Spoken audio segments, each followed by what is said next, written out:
All right. Good afternoon, everyone. And we just started the recording, and I'm keeping your lines muted so that we have a clean recording. If you have any query, you can use the chat window, and then I will enable your mic so that you can come up with your question also. We will have Q&A sessions in the interim. But as I said, for a clean recording purpose, we are doing the recording by muting your lines. Okay, so let us start the journey with respect to our data engineering modules. All right. Sorry, MLOps. Of course, data engineering is part of MLOps as well. So let us start. All right. So what exactly is MLOps, right? So first we need to try and understand the definition of this MLOps itself, the terminology itself. So when you say MLOps, right, people who are already familiar with operational side of things or development, code development side of things, probably you understand the terminology on operations perspective. People who are specifically coming from machine learning world, right? People who have started their journey in the analytics stream, they were probably told that it is not a software development job. It is more of a functional or logical or business related things that we will have to focus here. And that is correct. But when we are trying to solve business problems, you have to remember that we are not doing a one-off solution, right? It is not a one-time solution that we will try and give. Though previously machine learning was one-time solution based application only. But as and how we are evolving, we understood that the machine learning solutions that we are developing are going to be used continuously in the business. Isn't it? So from that perspective, we need to try and understand the deployment aspects of machine learning models. So you will develop a machine learning model on some sample data. Whatever data that you're working on, it is always a sample data, right? This is one of the first things that we learn as part of our data science training journey, inferential statistics. So the data that you're working is always a sample data. And once we build the model using this data, are we forgetting about that model? No, right? The actual intention is to use this model which has been developed on the sample data for new data. We are trying to do predictions done on new data. So the model that we have used here should be working in future also, for future also. So you need to have this machine learning model given to the end user as an application. You have to give the machine learning model as an application. So that means it should be sitting in some server. And when customers are trying to use this particular machine learning model, it should serve as a software, as an application, so that they can use it any point of time in future. Right? To enable this, we need to try and deploy the model. Deploy the machine learning model. Now, if you're coming from machine learning or data science or data analytics stream, deployment probably means you give your machine learning model code, right? That's all. You're basically giving machine learning code using some kind of a web interface also. This web interface generally is Flask application. So you would pack the entire machine learning code using some kind of a UI, and this code will be given to the end user. That's all. You'll forget about what is happening to that particular code, how they are using it, where they are putting it and all that. That does not fall under the data scientist purview or scope. All right, this is what we do from machine learning perspective. All right, now ML development happened. How do end users actually use it? As I explained, end users will be using that particular solution as an application, just like how you're using Facebook or, for example, WhatsApp, any software, any application you talk about, right? So to enable end users using this machine learning model as an application, you need to host that application on some server, which is always up and running and which is giving a URI or URL for end users to access that application. This URI is basically called as endpoint. Okay, this is the endpoint where your application is connecting to the external world. So to deal with this task, we need operations team. All right. So combination of machine learning model development capabilities, operations capability, right? These two combined together, we have the special requirement, which is getting satisfied by MLOps engineers. Now, if I have to put it in very simple terms, forget about machine learning or whatever development you're talking about. So basically, we are doing, in general, a software code development. So I will say software development. And then this developed application should be operationalized. Or we also use another terminology called as productionized. You productionize it. So these are the two separate tasks which are getting combined to give us MLOps capabilities or MLOps strategies. Previously, DevOps, these people used to do the job. All right.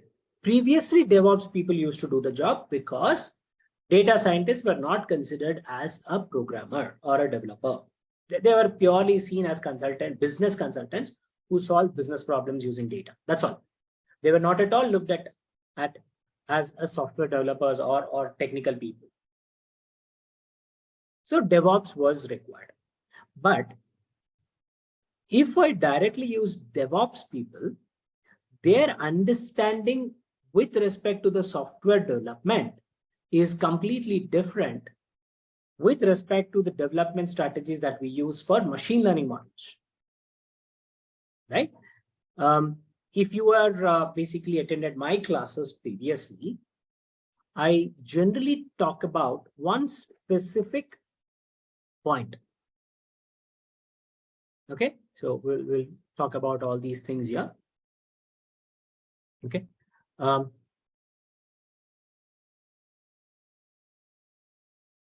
I generally talk about this. If you are a software developer, you would be doing a programming, right? Traditional programming. This is basically some software development.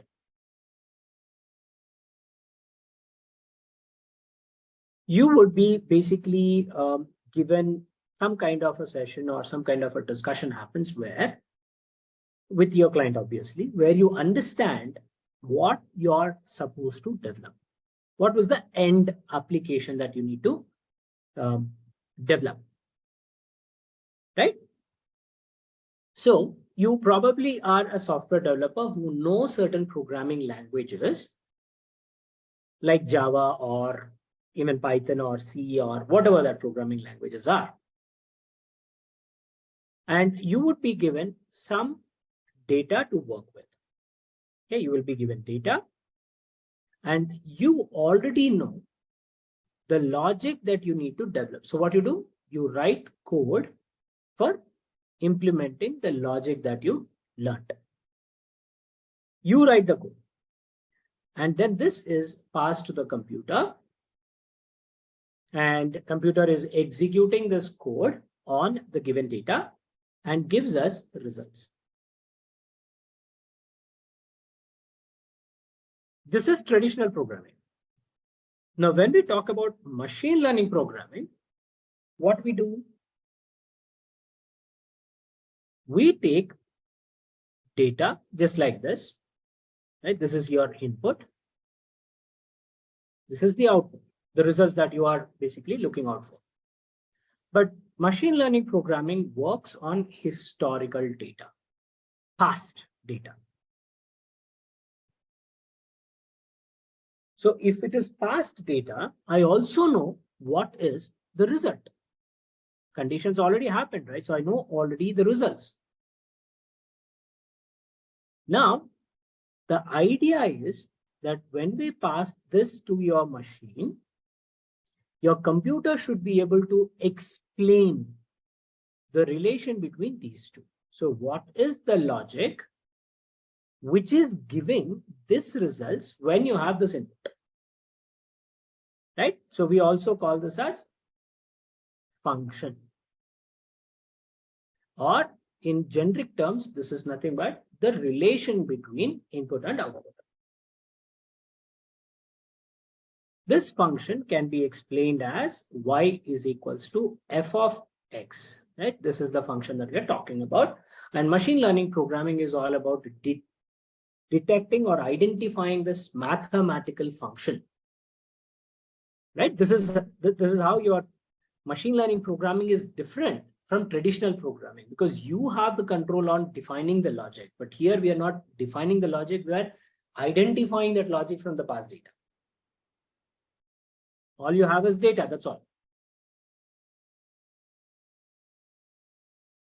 So from this perspective, you cannot use directly the DevOps strategies, because this development that we are talking about with respect to your general softwares is completely different when we talk about machine learning development. So there are certain tweaks or changes that we will have to also bring in when we are trying to productionize this particular model. So if you are coming from DevOps background, then this should be very easy for you. If you're coming from machine learning background, where you are familiar with the technicalities of Python, SQL, the technology that goes in. If you are more of a technical person, then also this becomes a little easy. But if you're coming from core analytics perspective,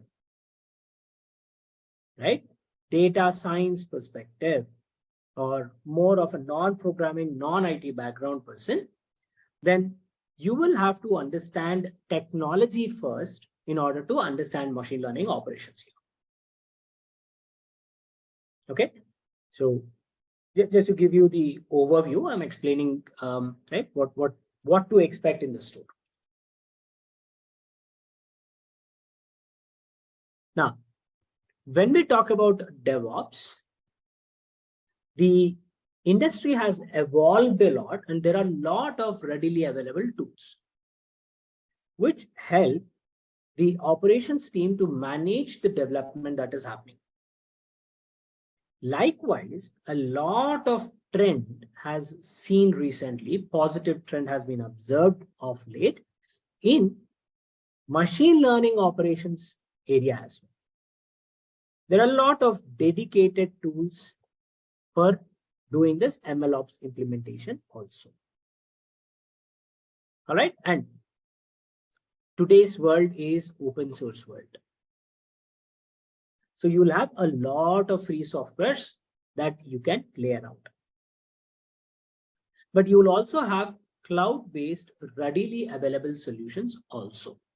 right? When we talk about any tool, whether it is DevOps or MLOps, you'll have these two kind of options that you can choose from. Okay, we will dive into that. Let us do a quick recap with respect to all the machine learning, data science related things that we have learned till date. This diagram should be something which is very familiar for you people.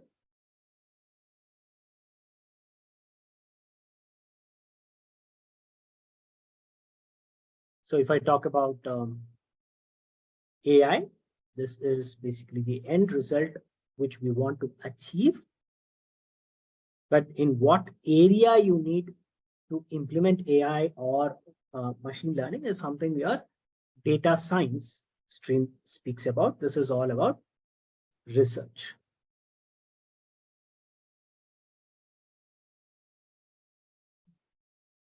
Then data mining are the techniques which basically allows us to do data manipulation. These techniques are broadly categorized as machine learning and deep learning.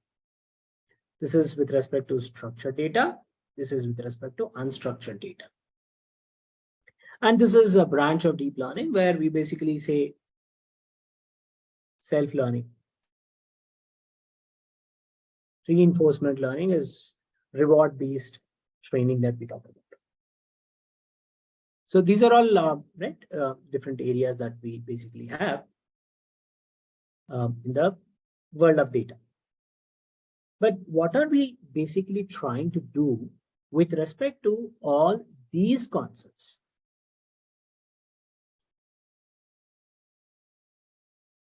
So what are we trying to do, right? So let us understand that.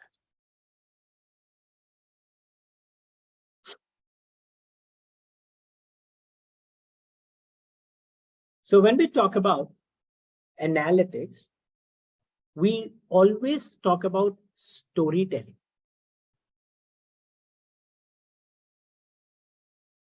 Business intelligence tools like Tableau, Power BI, Cognos, ClickView, right? A lot of freely available softwares or commercial products are there, which allow us to generate dashboards, which will eventually allow us to tell reports or create reports from the past data, right? You're basically summarizing or explaining what happened. This basically allows us to gain knowledge on the business area. We're looking into the past. The objective is to understand what actually happened. But along with that, we also want to ask the question on why something is happening. You know that this happened in the past, but what were the reasons for getting those results? In analytics, we call this as descriptive and diagnostics analytics. Root cause, right? Why and what? These two are the questions that we look into in reporting. Now, this stage is something all the businesses do. It is not new. Of course, these specialized tools made the life easier and more fascinating for organizations. But previously also, we used to do root cause analysis for every business transaction that we did. Next, we moved on to the next stage. Right? Understanding the past is fine. That is always reactive.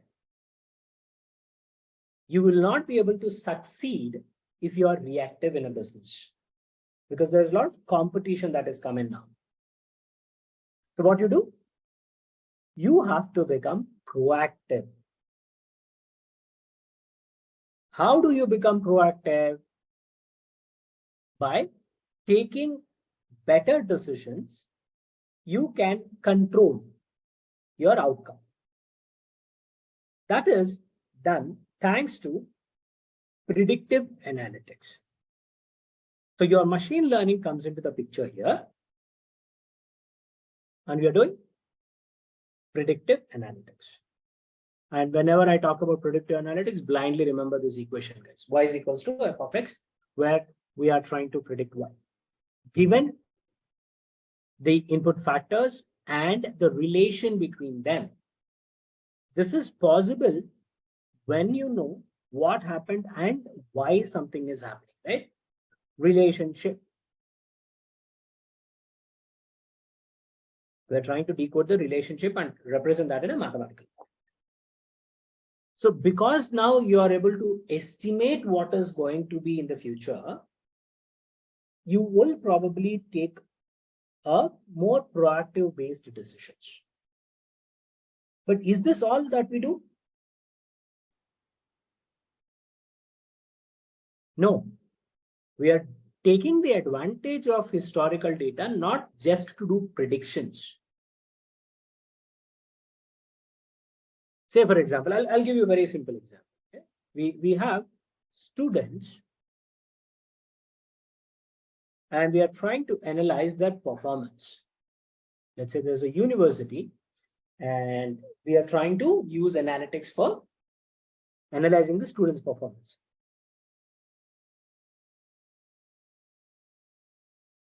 So we look into all their past performances.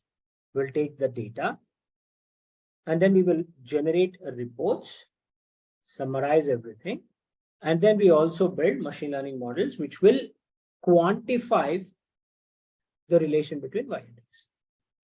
So let's assume this is an equation, y is equals to a1 x1 or bx2, right? ax1 bx2 cx3, so on and so forth. This is a simple, very simple linear equation that I'm drawing here, which assume is explaining the relation between input and output factors.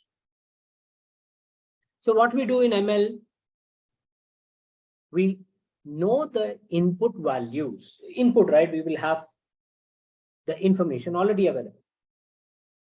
So we pass this input and then we estimate what could be the output. The event did not happen, but we are estimating what could be the event. Right?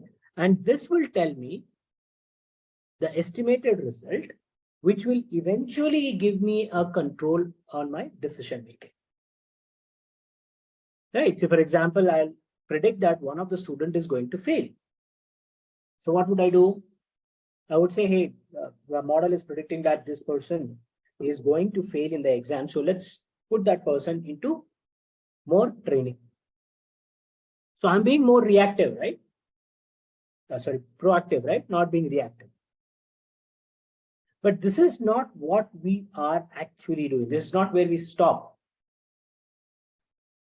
You basically take decisions to control the output.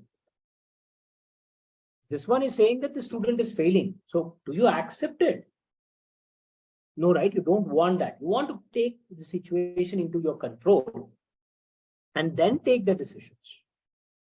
Now, if I know the relation between input and output here, in this mathematical equation, I know the relation between input and output. So x1 is one of the input factor which is influencing the output by a factor of a units. x2 is influencing y by a factor of b units, so on and so forth. Right? These coefficients or parameters are talking about the rate of change in y with respect to this input.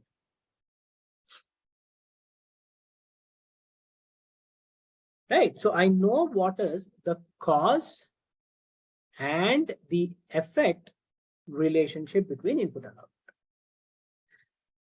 So this gives me better control on how do I change this result. So I would probably say that the student should be given specific amount of training on specific subject, because the equation that you're talking about could be different for different subjects. If x1 is, let's say, English, x2 is the preparation time, then depending on this value changes. If this is another subject, Hindi, for example, language, then the preparation time will change, right? So for every individual scenario or case, we will take the control and say that for, for student 1, take X1 as this, X2 as this, X3 as this, X4 as this. Ensure you maintain this at specific value. Now, this is an input that we can control. Output is not in our hand. Input is in our hand. So we are controlling it. This is the decision making that we are speaking about, right? Decision making is not about saying that, okay, the prediction says fail, so do something. No, that is a hunch-based decision making, right? You're saying, okay, give more training, right? So it's not about more training. Probably you need to give different material. So what should be done is your prescriptive analytics, right? And this is what we need to actually do for our future. Okay, you can see that prescriptive analytics, creating a new feature, right? So let me erase this. So look into the past, understand what happened, why it is happening, use that information to map a mathematical expression. Using that mathematical expressions, you control the outcome by controlling the input. Now, if I can automate all this, then that is nothing but our AI. Exploring all the possible futures and then giving us the best result automatically without any human intervention. That is our AI. So this is the true application of analytics in real world. Okay, we don't just do the predictions, right? So in order to implement this, we have already learned the Crisp-MLQ methodology, right? This is the standard process basically which we implement or which we follow to implement machine learning model development. So it is a 6-step process. Now, Crisp-MLQ is an improved version of a previous methodology.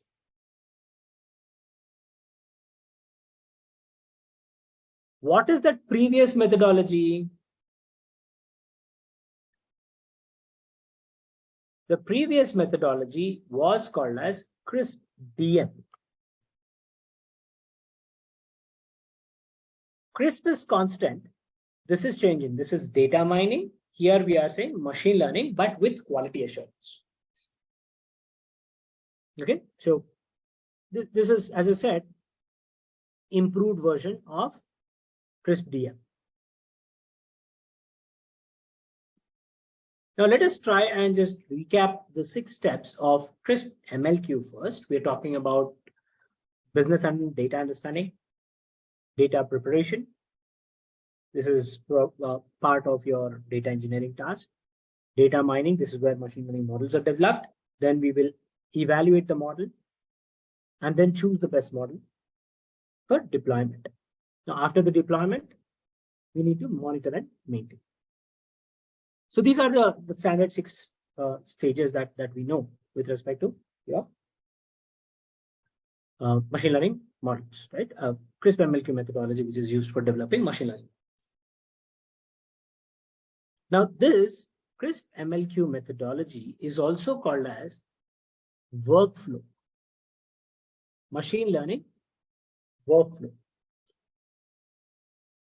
or we also call it as machine learning model development life cycle. Development life cycle. So this is the standard process, which is considered to be the best practices in the industry. All right. Now I said this is an improved version. So if I talk about Crisp-DM, what was the difference with Crisp-MLQ, or what needed to be improved here? Right? That is something that we need to understand. Let me write like this: Crisp-MLQ versus Crisp-DM. Now in Crisp-DM, we used to have business understanding, data understanding. So you have business and data understanding. Here we have business understanding separately, data understanding separately. Then we have data mining. But before that, we have data pre-processing. So this first step has been split into two. So the second topic becomes the third topic. Then comes your machine learning, model development, and tuning. Tuning is not here, tuning is here. Then fifth step would be evaluation. Sixth word, deployment. Okay, that's all. 6 steps. So this monitoring and maintenance is something which has been added to the life cycle, which was missing here. Okay, rest of the things are same. There is no change. It's just explanation is given in a different way here. Business and data understanding are given in a single point, whereas here we have separated it. But otherwise, it is the same steps. Here, if I combine these two, I have 5 steps here. Here, the 6th step is additional. Now, why is this monitoring and maintenance required? What was the problem? Right?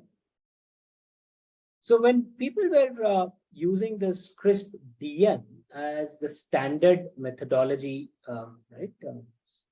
steps, I should say, Crisp-DM, the scenario was that whatever the development the data scientists or machine learning experts were doing, it was a one-off solution only.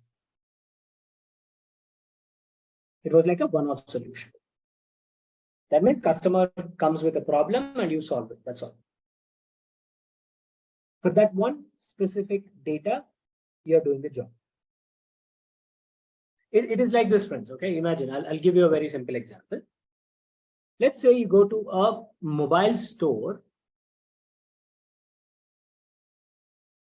You purchase a mobile. Okay. Once your mobile is in your hand, you paid for that particular mobile, you obtained it. It's in your hand. All right. Once you make the purchases, you are on your own. There is no support. Okay.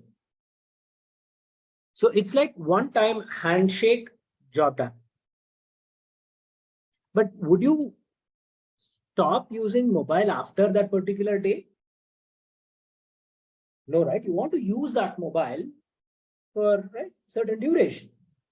This we have invested so much money, you want to continuously use it. The purpose of mobile is to use. But what if after you purchase, there is some issue? You're on your own, right? There's no support. So the issue that you're getting will basically stop you from using that mobile henceforth. So the investment that you put on that particular mobile is gone. It's wasted. Compared to this, imagine you have a support.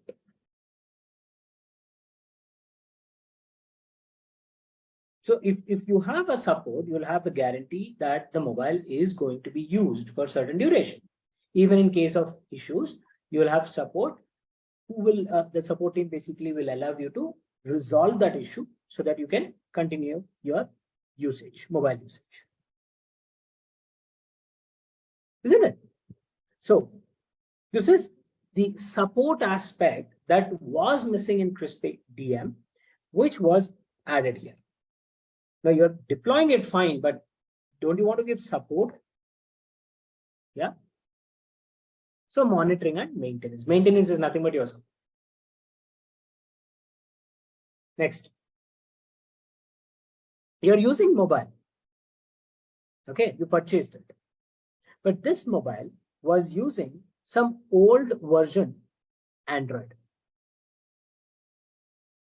Android, which is also part of the software of your mobile, is becoming outdated after 1 year, or maybe after purchasing the mobile 3 months down the lane, there is a new version of Android.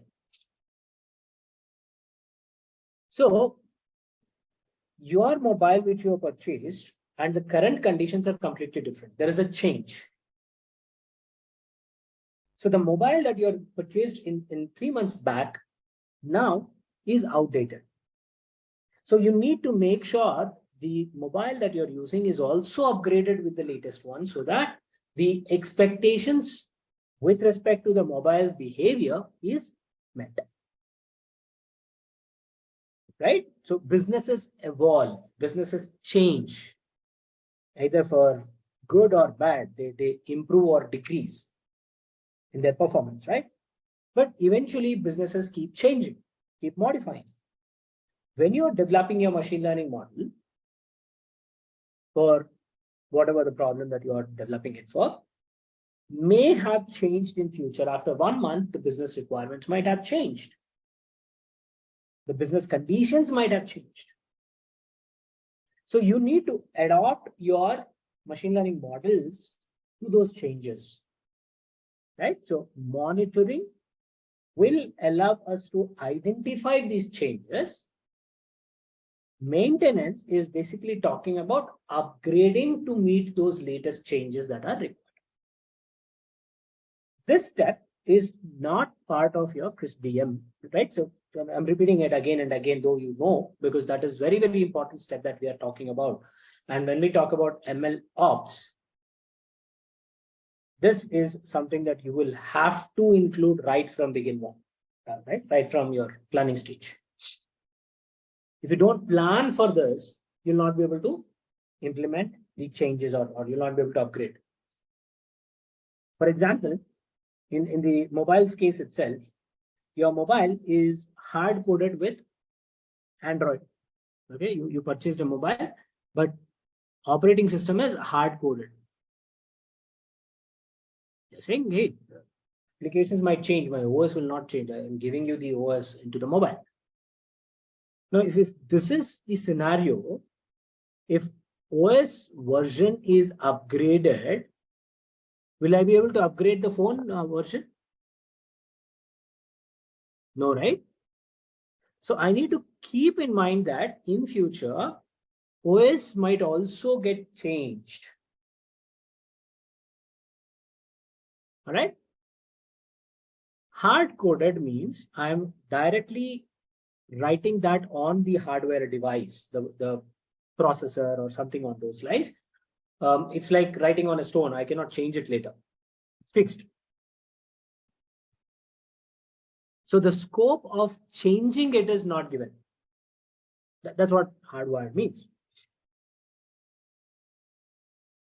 So you are basically trying to design the implementation in such a way that you give a scope to change in future.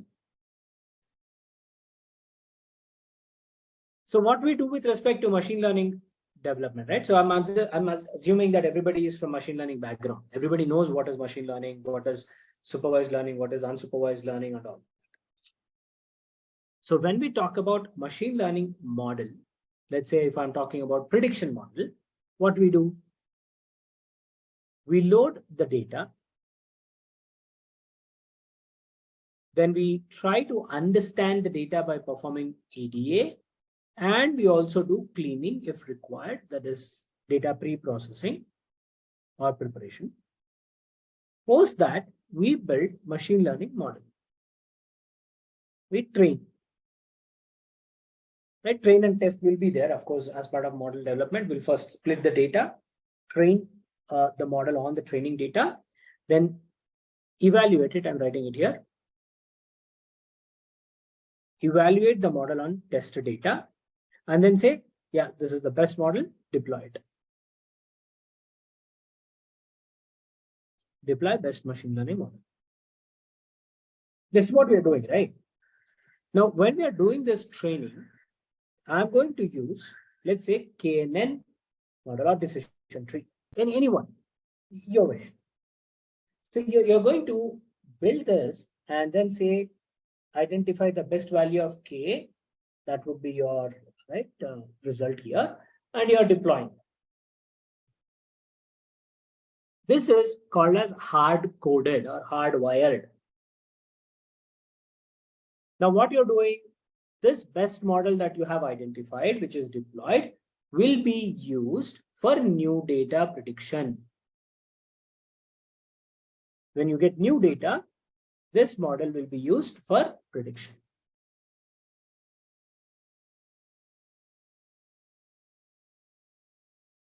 Now, after a few days,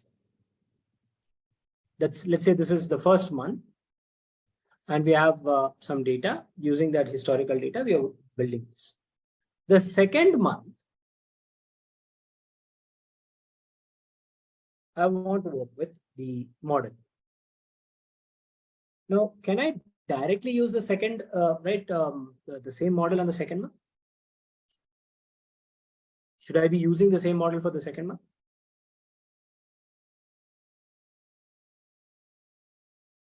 I can use, but don't you think retraining the model with the historical data and this first month data would be making more sense?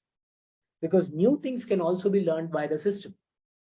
This is again history now. For when you go to the second month, this first month data is historical data, isn't it? So here we are loading historical data. Let's say 1,000 records are there. In the first month, we got 900 records.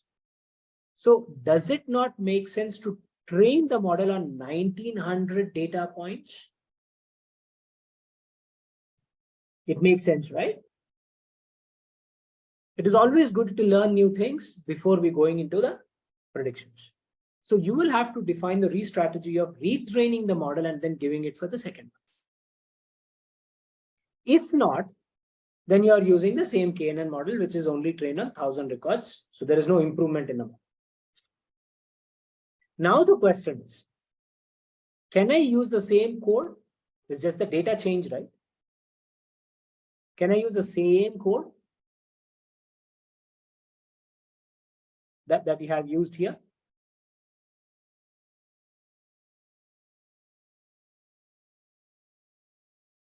I can, but it is not logically correct, right? So answer is no.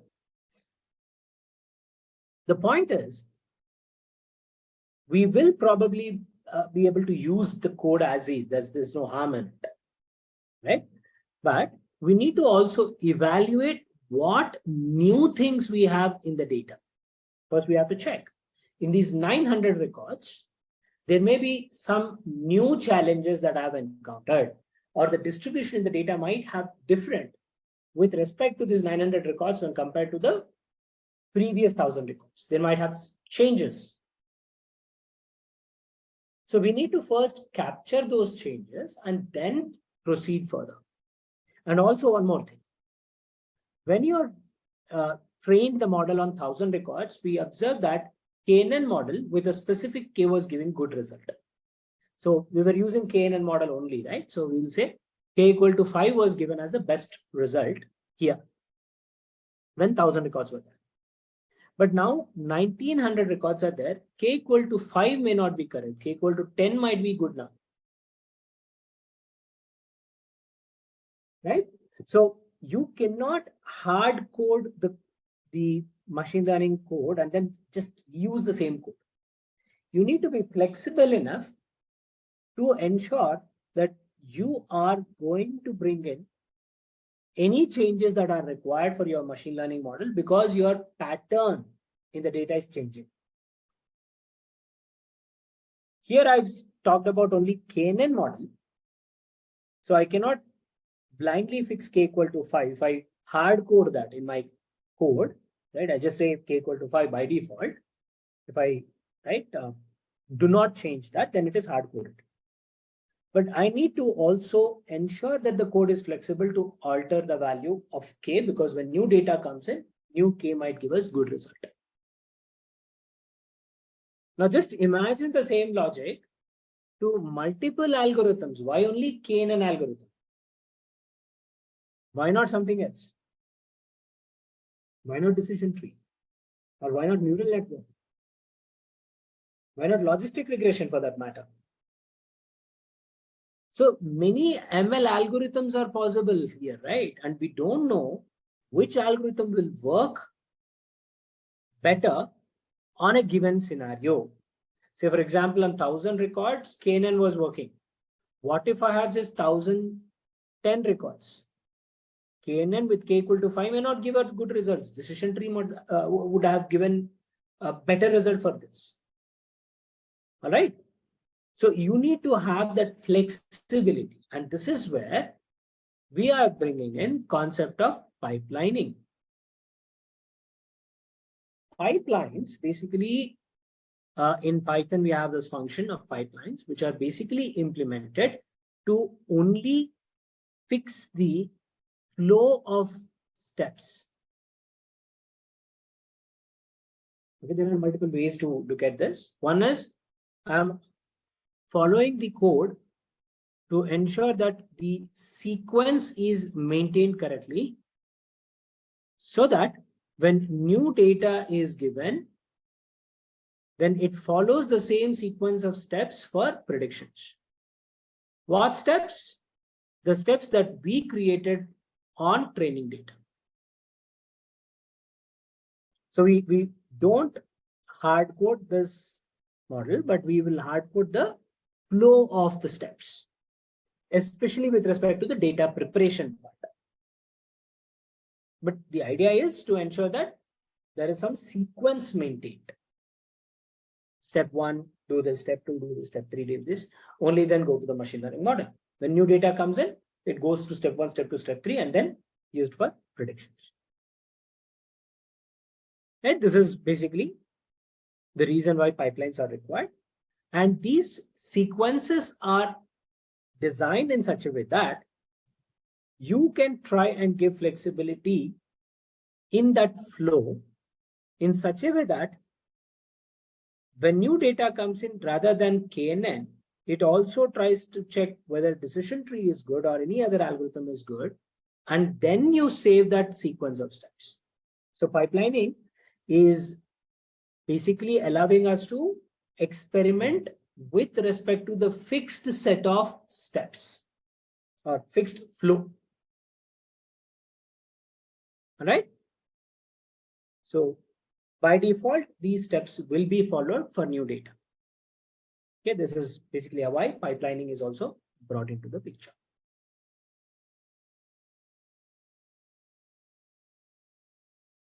So that's the importance of Crisp-MLQ, and we're trying to understand why is it so important to bring in monitoring and maintenance case also, right? So I talked about KNN, KNN 5, KNN 10, 1,000 records, 1,900 records. So you need to keep monitoring here with respect to your model. I'll say model 1 or version 1, which is developed on 1,000 records. This is data version 1. And we are getting some results here. Right? We capture this results. Now, when you have 1,900, this becomes your data version 2. Your machine learning version 2 should be used here because data is changing, model changes. And when you look at the results should be acceptable as the first one. It has to be acceptable. If I use the same machine learning model here, the results that I'm getting may not be acceptable. Or if I'm probably using the same machine learning model with the same 1,000 records for future data, then also the results will vary. For example, I developed machine learning model on 1,000 records. So for 1001, 1002, right? For all these data points, we are using this machine learning model for doing predictions. Predicted values are up. Right? So we had 1900 data. Till 1900 data, we use this. Now, after the second month, I have 1901, 1902. I cannot use the same model here for doing the predictions. Right? So what we have to do? We have to take the entire data and then retrain the model to get next version of the model. So this is data version 1. This is data version 2. Data version 1 is giving us machine learning model 1. Data version 2 is giving machine learning model 2. So monitoring is about trying to understand what is happening in these 1000 records and how this model is performing. Metrics. What are metrics with respect to machine learning model, friends? You can use chat window. When I talk about machine learning model metrics, what are those?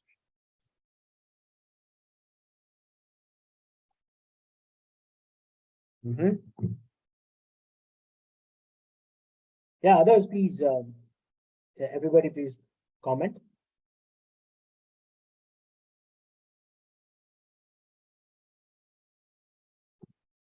Very good. Okay. So if I have to basically talk about metrics, we are only talking about the model performance, which is getting measured. Metrics are nothing but measures of performance. And these measures of performance can be broadly, I'm not going into the complete details. At a high level, we are talking about accuracy. But we will be able to measure accuracy for classification models. We cannot directly measure accuracy for regression-based techniques. So when regression-based techniques comes in, we will be evaluating using error. Right? And we also have to make sure we are capturing the metrics from acceptability. Okay, not just the performance with respect to its accuracy or error, but also the acceptability. This is where we talk about F1 score, false negative based calculations, false positive based calculations, right? Precision, sensitivities, these things. It basically allows us to explain the model much better. All right, so these are the metrics, friends. Broadly, accuracy and error. All right, so we basically do that evaluation and we will try to do hyperparameter optimization to find the best model and then deploy. Right. So this is some kind of a revision that we are doing, friends, and also understanding practically what is expected.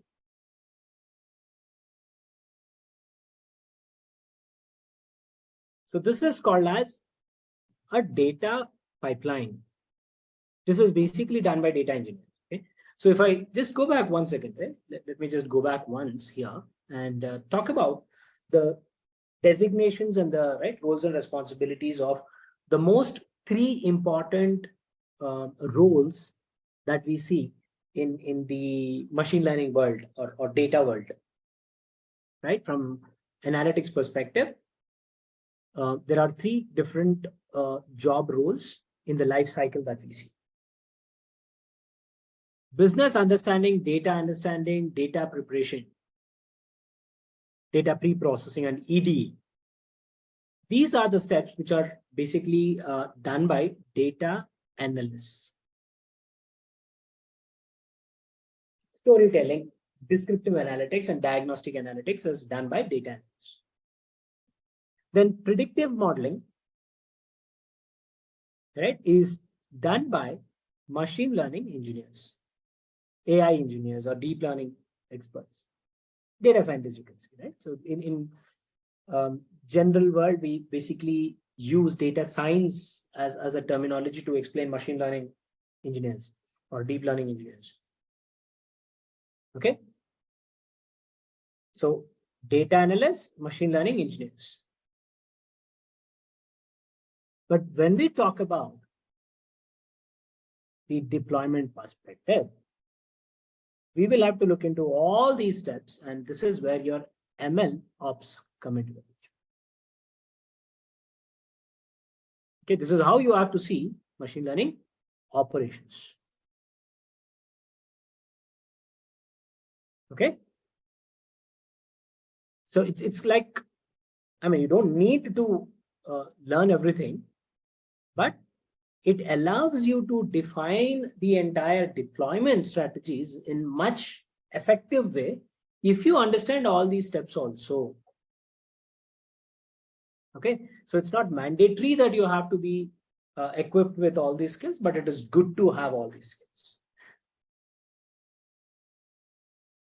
Remember, previously DevOps people used to do the deployment of machine learning models as well, right? Operations team used to do that. So they were not machine learning experts, right? So this is the stages of right life cycle, which are handled by three different designations that we're talking about. Now, data engineers, their primary job is to ensure data is available in the system in that life cycle. Okay, so business understanding, data understanding should be there so that they can build these pipelines in a much more appropriate way. But ultimate objective is connect different systems, pull the data, make data available for the next rounds. Right? That's the primary objective of data engineers. And again, data engineers is also something which is a new terminology. Previously, we used to call these jobs as ETL jobs, ETL or ELT jobs. And right, data warehousing is also something on similar lines. Data warehousing, ETL, these are all the jobs which basically now are being done by data engineers.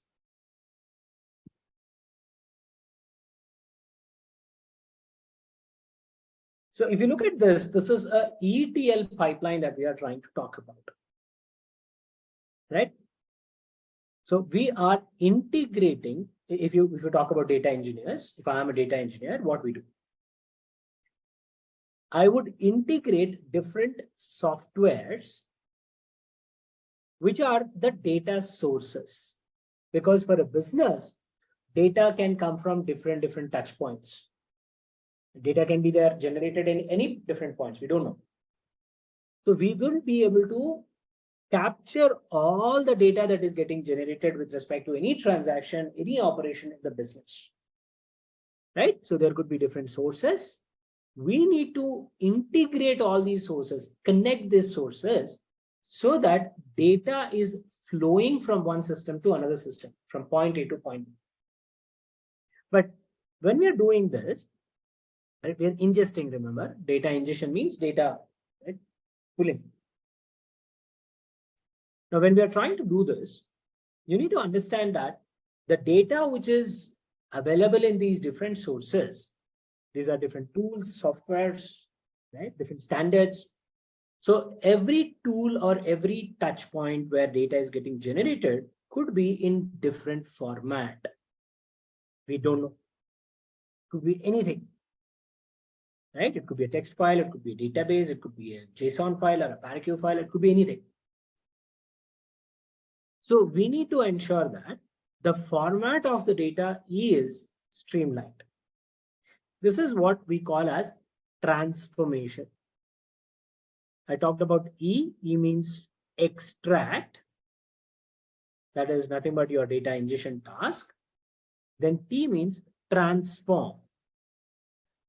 If I have to put it in a very simple terminology, transform is data preparation. Right? We will get raw data and we will transform to ensure that we have a proper schema defined.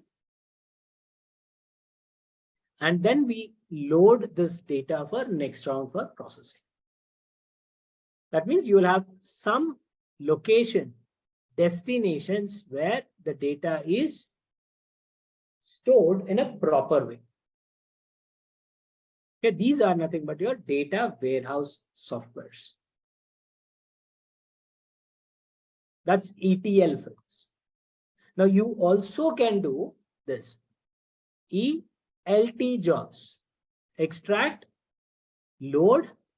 When you want to work on the data, then you process it. That is transform. So ELT, that is done when you're using data lakes.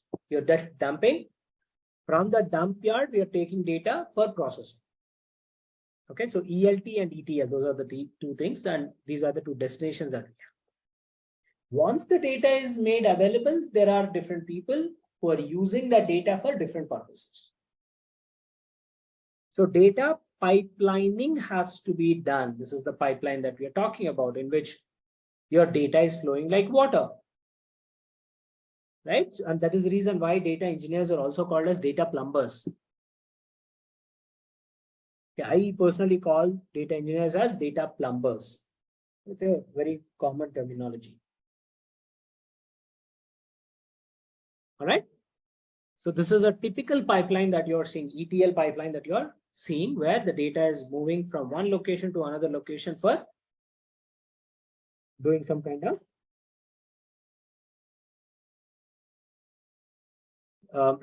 end results, basically, whatever you want, right?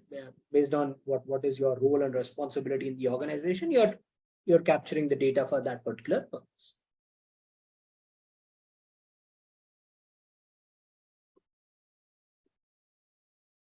So data pipeline. We are talking about MLOps. So we will be talking about how a pipeline is applied for machine learning model development.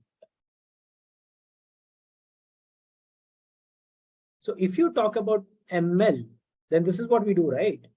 First, load the data, right? Just imagine that you're working on some machine learning model development. Let's assume that you're asked to develop again KNN model, one of the simplest machine learning model. You're asked to build this. So what you do?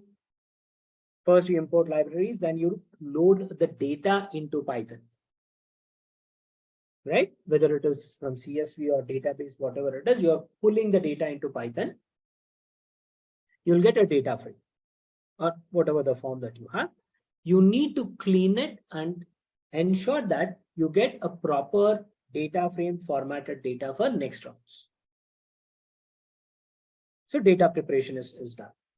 After data preparation is done, based on the data and the business requirement, you will choose the appropriate model. Should I be using unsupervised learning technique? Should I be using supervised learning technique? Within that, should I be using classification model, regression model? Is it a black box model? Is it a time series, right? So you choose that respective model here.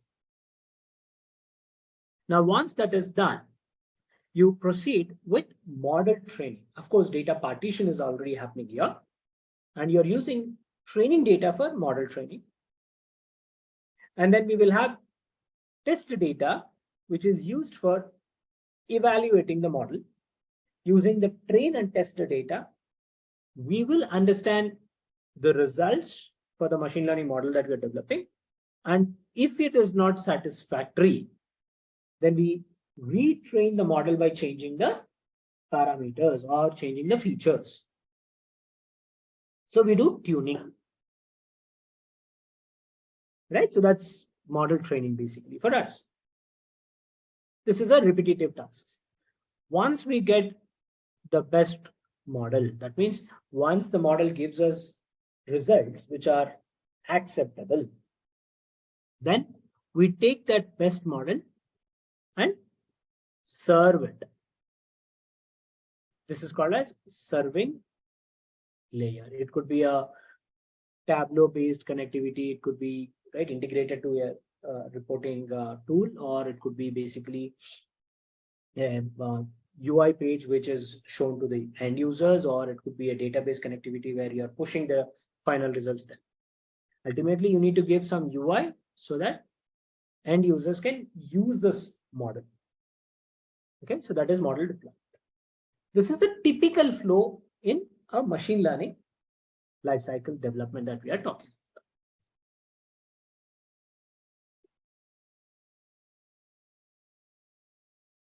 So when we try to build these machine learning models, right? So this is one of the standard architecture. You might want to see this. This is called as Lambda architecture, friends. The name is called as Lambda. Lambda is written like this, right? So based on this shape, all right, it's designed. So this Lambda architecture that you're talking about is one of the most popular architectural design, which is implemented for your machine learning model implementation. N number of different examples can be taught. If I take a very simple example,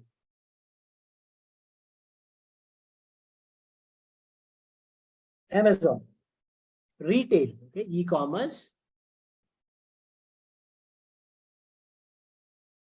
If I talk about Amazon, it is very popular for its usage of analytics and then its service to the end users, right? These things. So one of the solution that Amazon has is its recommendation engine. Now for recommendation engine, Amazon should do a lot of calculations on personalization, right? Personal information. It has to do personalization or profiling for the end user based on the transactions that user is having, right? So past. So what we are basically talking about is you would have historical data, right? If you talk about Amazon account, anything that you have purchased in Amazon probably, or anything that is done till this moment becomes past data, historical data, right? Let's say 3 p.m. till 3 p.m. today, it is past data.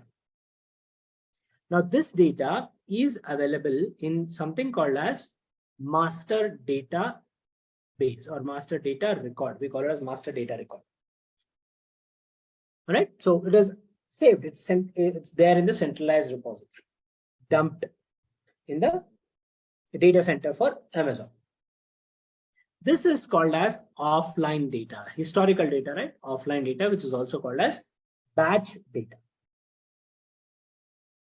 Now, using this offline data or past data or historical data, Amazon can identify whether a customer will purchase a product or not purchase a product. So I'll be able to build a machine learning model to do this prediction. Right? I can also create a customer profile using unsupervised learning techniques. Right? I can also classify the user into any group. So these are all various things that we can do with respect to the past data. But Amazon also uses live data. For example, you open Amazon and log into it. Right? As soon as you log in, Amazon will be able to understand who you are. You'll have a unique customer ID in the backend based on your email credentials that you're using. You would basically be identified as XYZ or customer 123. Now, what Amazon does is it has the website analytics, right? Web analytics implemented, which will track your movements on Amazon website. For example, in which page you are spending more time, which page you are logging in, what kind of category of product you are viewing, what other competitor products you are searching, how much time you spent on a specific web page.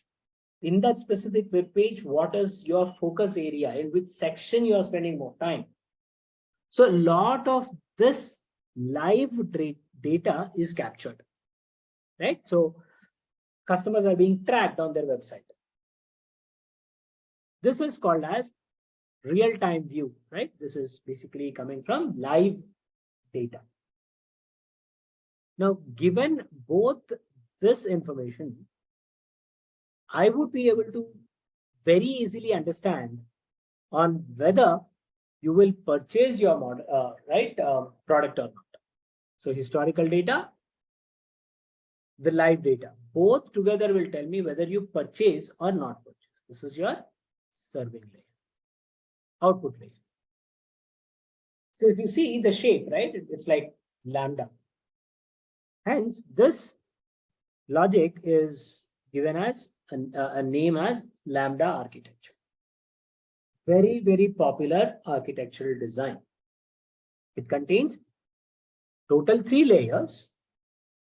You'll have batch layer, you'll have speed layer, and you'll have serving layer. Batch layer, speed layer, serving layer. Serving layer is where your end users will interact with the system. In the backend, the information is coming from both the layers. We also have something called as kappa architecture, because lambda architecture, of course, is one of the most popular ones. Theoretically, also, it seems to be very simple, easy, more practical. But from a development perspective, you need to have a lot of coding, twice the coding, batch layer 1 coding, speed layer 1 coding, right? So everything is doubling. So we have something called as kappa architecture, which is also used, but yeah, that is not the scope of this discussion. So we will move on.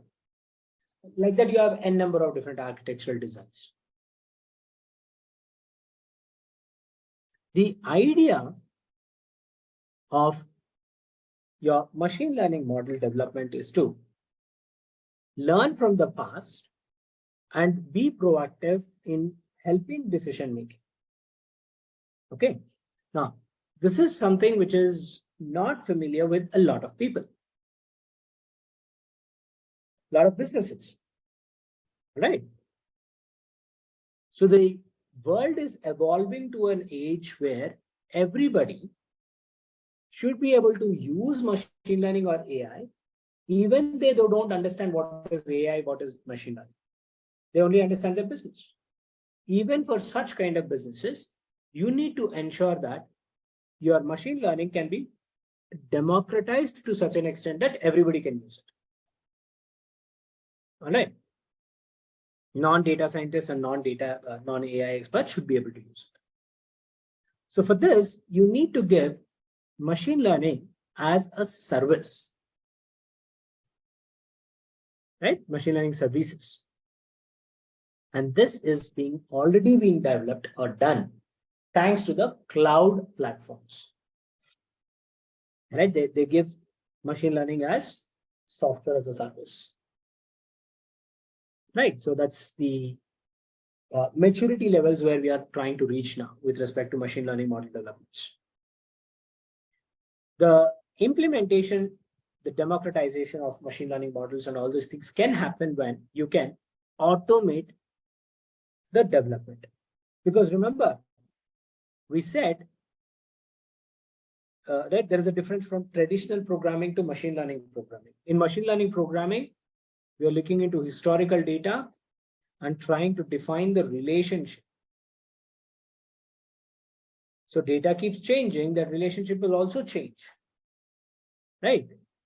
But the flow or the overall process that needs to be implemented to capture the relationship, that flow doesn't change, right? That is nothing but your machine learning workflow.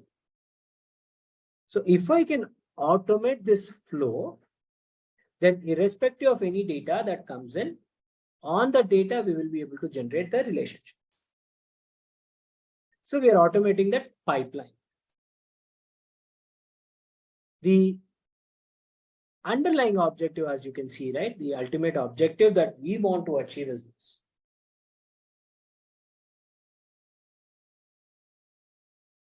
When there is a question coming in, we need to look into the historical data, do the manipulations on the data, right? And then use that data for model development. Model selection, model training, model tuning, right? This is all your model development. And from here, we should be able to do the prediction. Right. Now, when the new data comes in, my objective is to get this prediction done. But practically, the question that I'm asking is nothing but new data. But this data has to be going through the sequence of steps because your model is developed using the sequence of steps. So you'll also have to follow the same sequence of steps, go through this, and then do the predictions. It's not like this, but the understanding is this. Practically within the system, this happens. So if I can automate this, then end users can just do this from here to here. You need to automate it, right? So that is the objective.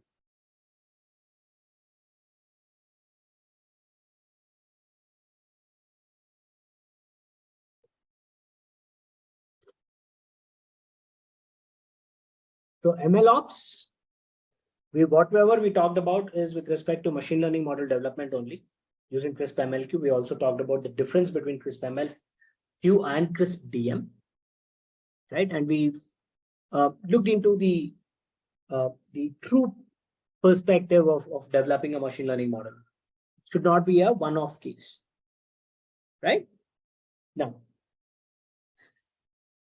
we will try and understand what are machine learning operations-based steps that we will have to talk about. Why or what are those things that we have to look at? What are the challenges in implementing this generalization of machine learning flow? And then we can also productionize it, right? So in order to do these things, what are the various challenges that we encounter? What are the tools we will have?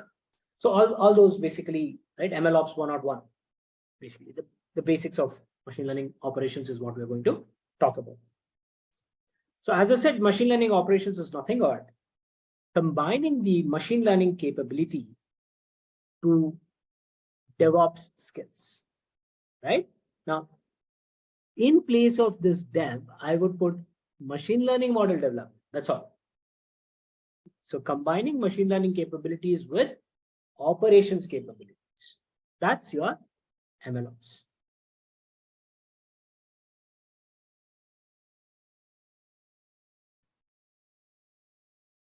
So when we'll do one thing.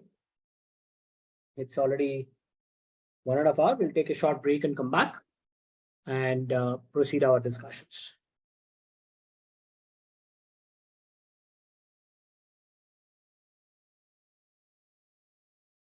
So we'll come back after the break. We'll continue our discussion. So before the break, we were discussing about the Crisp-DM versus MLQ methodology differences, the best practices. We understood that this is an improved version. Crisp-MLQ is an improved version of Crisp-DM, where here we are focusing primarily on the support aspect after the development, right? So post the development, you need to look into the support. But if you have to give support after the development, you need to also bring in a lot of changes while you're developing your model itself. Because if you include these steps, then support would become easy. So keeping support in mind, whatever steps we are doing, we are making those subtle changes in. Okay, those changes we will anyways discuss in detail. And as part of this, one thing that we understood is the introduction to the pipeline concept. Pipelines. Right? And this support is basically called as monitoring and maintenance. Monitoring and maintenance of your model.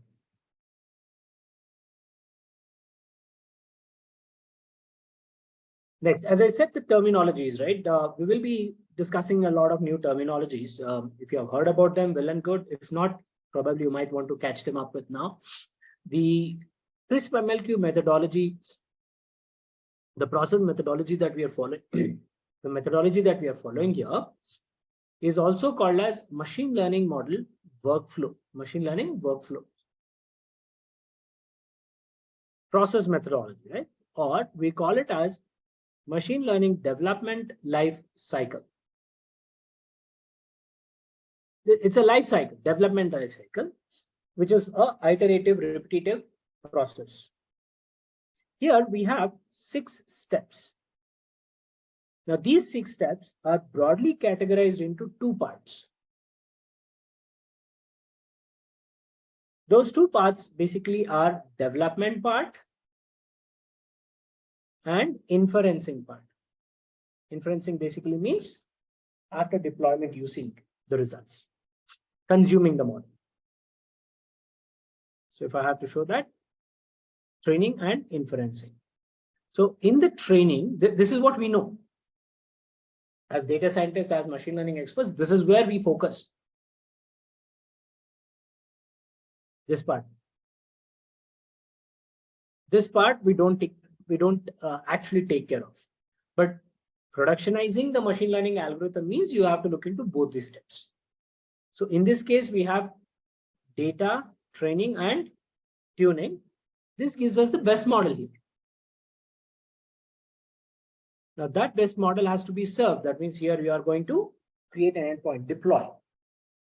But after deployment, when consumers start using it, you also have to track the performance of that end result, the best model that we are using.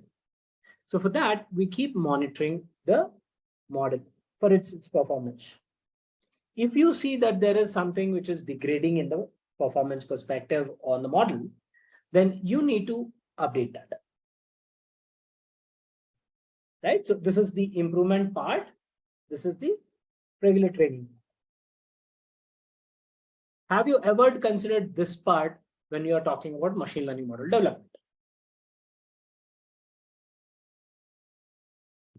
No, right? After deployment, we don't really talk much about retraining and all that. That's never been discussed.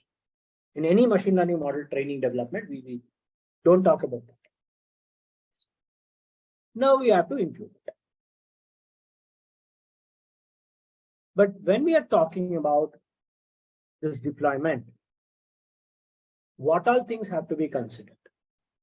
If you look into this image is designed by Google, and this was given way back in 2015, if I'm not mistaken. Now we are in 2023, we are talking about MLOps. But 2015 itself, experts were struggling for discussing on the deployment of machine learning models. If you look into the entire diagram, where is your ML code? That is something that we are very proud of. The machine learning code that we develop, right? Look at that. Small image in that entire diagram. This is called as the technical depth. And if you see, a lot of this is not even considered. Forget about discussing about it. We don't even consider them even in our imaginary aspects, planning aspects. So a lot of this is hidden. So when you are trying to deploy the model, you will have to include all these points. All right. So deployment, we only focus on model development. That is the small green color button, right? ML code. But what about scaling and deployment challenges? Okay, so let me take 2 steps back and let us discuss once again with respect to the deployment. Okay. Again, this is a very important question, and one of my favorite questions that I keep asking my students, my people. What does deployment means?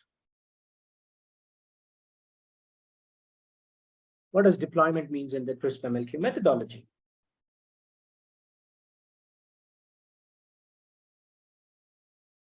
Yeah, anybody wants to speak up, I can unmute you. Let me know. Or if you want to use chat window, that is also fine. Process of implementing. Process of implementing. That's very generic statement, Imran.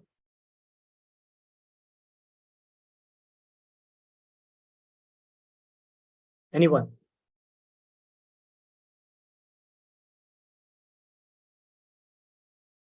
Sharat, Akil, Azaz, Anthony.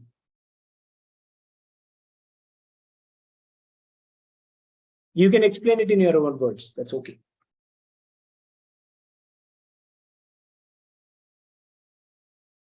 Anybody wants to speak?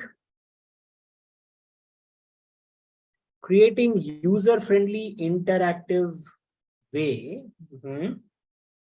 Okay.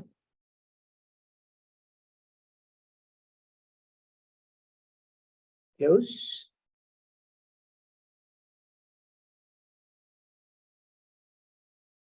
Integrating ML model in existing environment. Okay. Good. So there are two answers which are very, very relevant. Okay, let me explain this. So deployment means giving provision to end users to use the ML model that you have developed. So your end users should be able to use your ML model. That's basically deployment's true meaning is. How do you do this? How do you give this facility to end users? I can directly share the code. Give the code. They can also use it, right? If they are familiar with Python coding and all that, they can use the code. Isn't it? But always remember, end users are non-technical, you can say customers. So there, you cannot expect to, basically, customers cannot use code, right? You cannot expect that they are technically equipped to use the code part. All right. So what we do as part of deployment,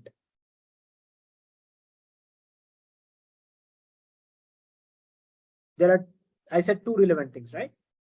Create a user-friendly interactive way. So step one or point one is don't give code.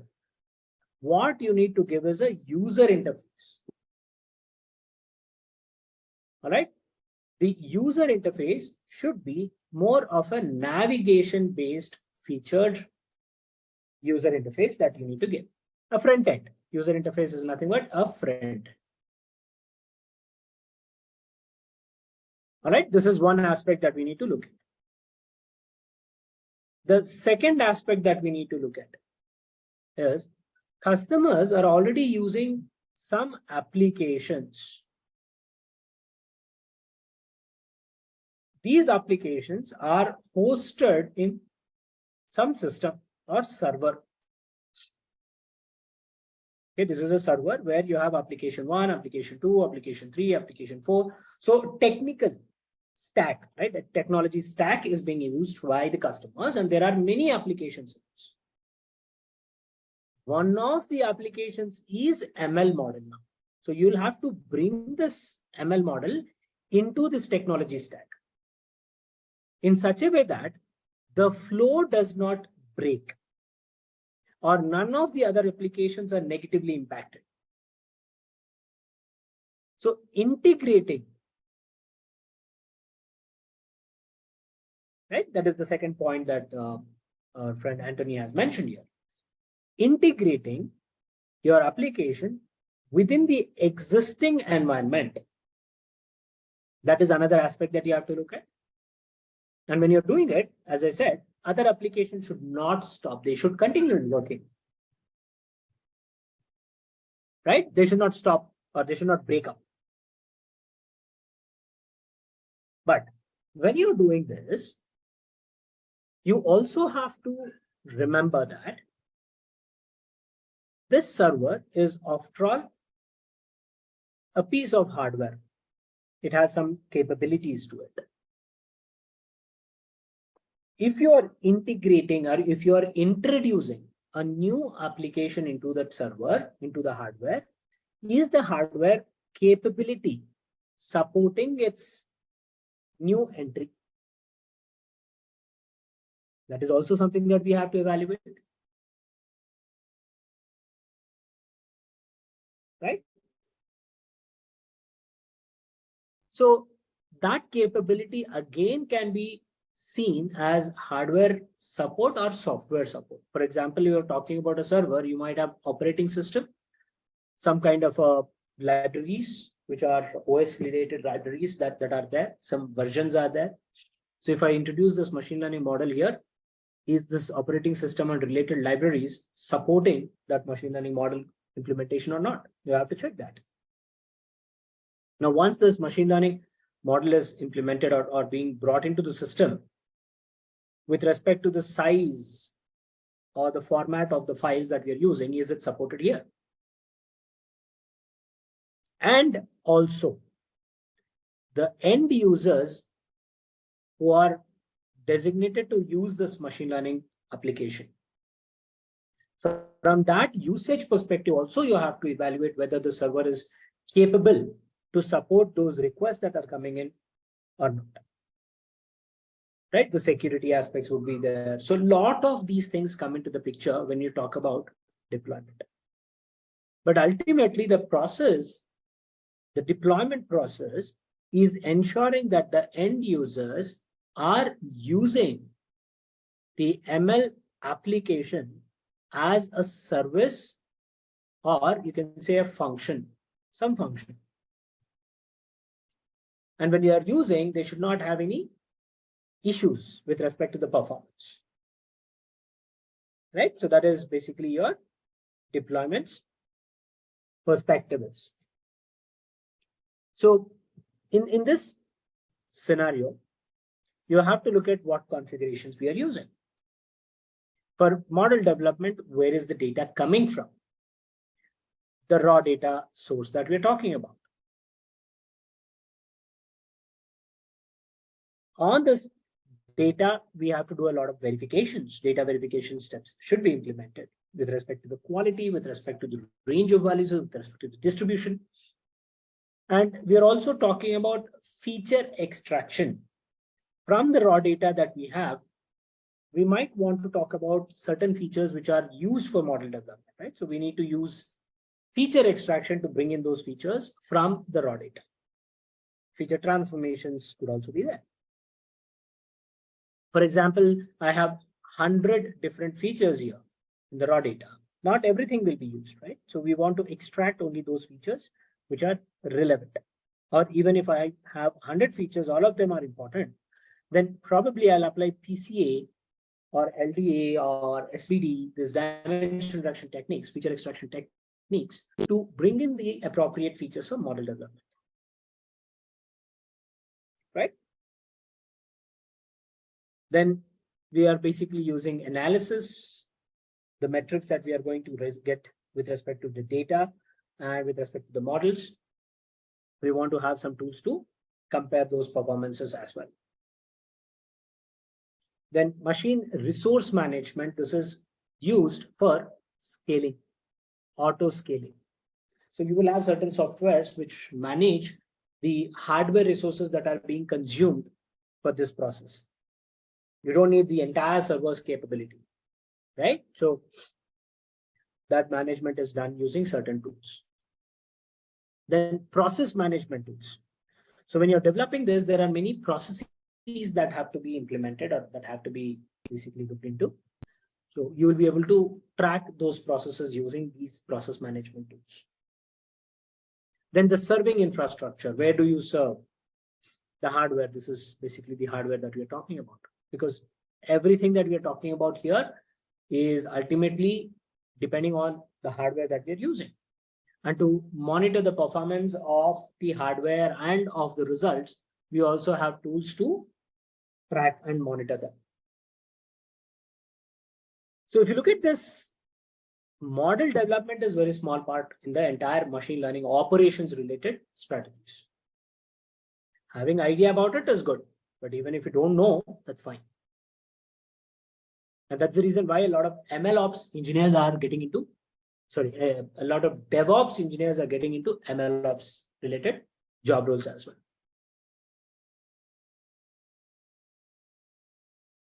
So that's the definition of the deployment and this entire image that we are seeing here. So when we talk about machine learning or data science, our primary focus will be only on model building.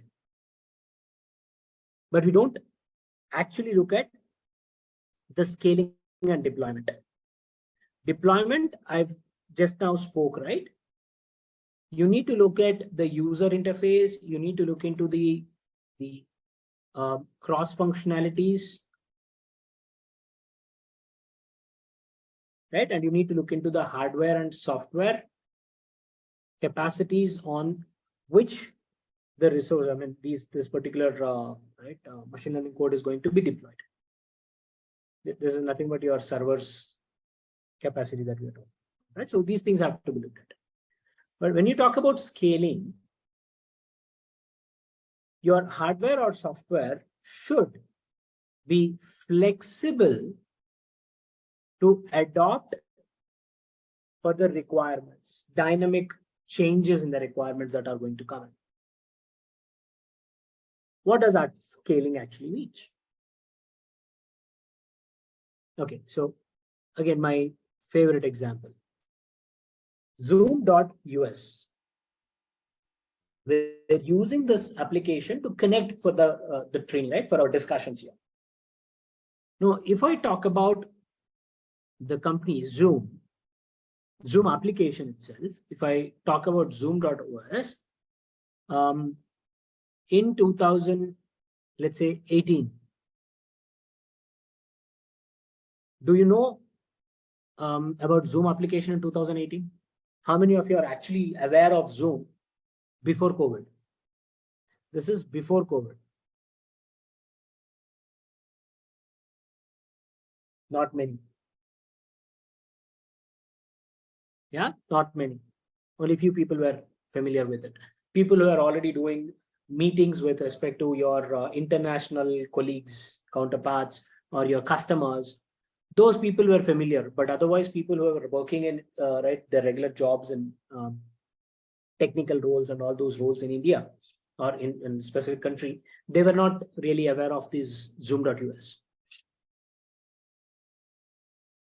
But now, in 2019 or in 2020, I should say, COVID time, and in 2022, from there on, this is post-COVID. From here on, everybody was familiar with Zoom.os, correct? Prior to COVID, many people were not aware of Zoom.os, but during the COVID, because organizations were enforced to go digital, everything was moving on to digital platforms, Zoom.os actually became popular. I mean, if you look at it in a funny way, or on a lighter way, you can actually see that Zoom.os has benefited because of COVID. One of those few companies which actually got benefited because of COVID. Now imagine this, 2019 December, this is where COVID actually struck. So Zoom.us basically had, let's say, 10,000 requests or users using its application on daily basis. But if I talk about 2020 Jan or Feb or March, right? That's where the COVID effect started in March, especially. Everywhere, lockdown started. So at this stage, Zoom.os has suddenly seen, I don't know how many users on daily basis. These requests were on second basis maybe. Now the question is, Zoom.os is basically an application. It's a software application. Ultimately, it needs to support the requests. So if I'm reading doing the recording, it has to go into the cloud. It should basically go and sit on the cloud. The application should support 10,000 concurrent users. But the same application had this kind of a request. You cannot even imagine the load that system should have taken. So or I should say, Zoom.us had their infrastructure flexible enough to support this kind of requirement overnight. They were flexible to grow and support to the demands that were coming to their organization. If they would have not equipped but with respect to that kind of a support, then obviously Zoom.us would not have grown to this extent. People were always have opportunity to look into other alternative options, isn't it? There was another application, GoToMeeting, that was something that I was more familiar with before Zoom. But GoToMeeting had some kind of restrictions with respect to their enhancements in the features and all that. Zoom took over, right? So this is scalability from 10,000 to, I don't know what number it is, 10,000 of 10,000 of 10,000, 10 billion records maybe. So flexible enough to support this sudden rise in requirements. So what I'm talking about is, let's say you have developed a ML model which is predicting whether student is passing or failing the exam. Okay, let's say pass or fail. Okay, this is the modeling application and this is your output. You basically kept this entire application on a server here. Okay, you deployed this ML code here. So the end users are launching this application UI and they are giving their details and then they're getting the result. So before COVID, there were 10,000 students accessing this portal, this application. Right? This is ML application.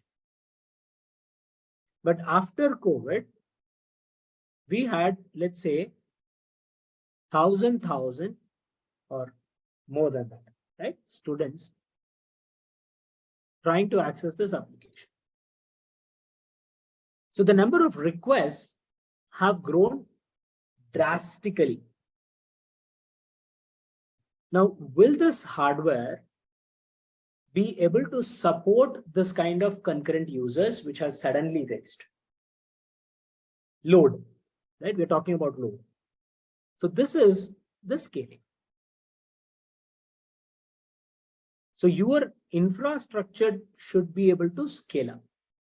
All right. But at the same time, we are talking about machine learning model training. In the training phase, I need a lot of computing capacity, or I should say memory capacity, rather than memory. I basically probably require the training aspect requires a lot of GPU capacities, right? Computing capacities. But when the model is trained, once it is trained, the model will be used for predicting purpose. So when you are doing testing or predicting on new data, we need more of memory. We don't need computing capacity, right? It is probably 1 record or 2 records that we compute. But you need to save all this model that we have computed here in the memory for computing perspective. So you need this. So the hardware requirements are also changing for your machine learning model implementation. So if you take a single server, then you're not completely utilizing these application, your resources for this application, training and testing. So you need to have the strategy on your infrastructure in such a way that it pulls the resources based on your requirements. So the entire server's capacity, you would give computing capacity for training. When you're training, give all the GPUs and CPUs that are required for computing perspective. But once it is done, you take all those resources back. You make sure your server is not heavily loaded, right? So you take those services back. But for predicting or testing, you give memory so that this trained model goes and sits into the memory and the computing happens. So this is machine learning resource management that we are talking about here. Scalability.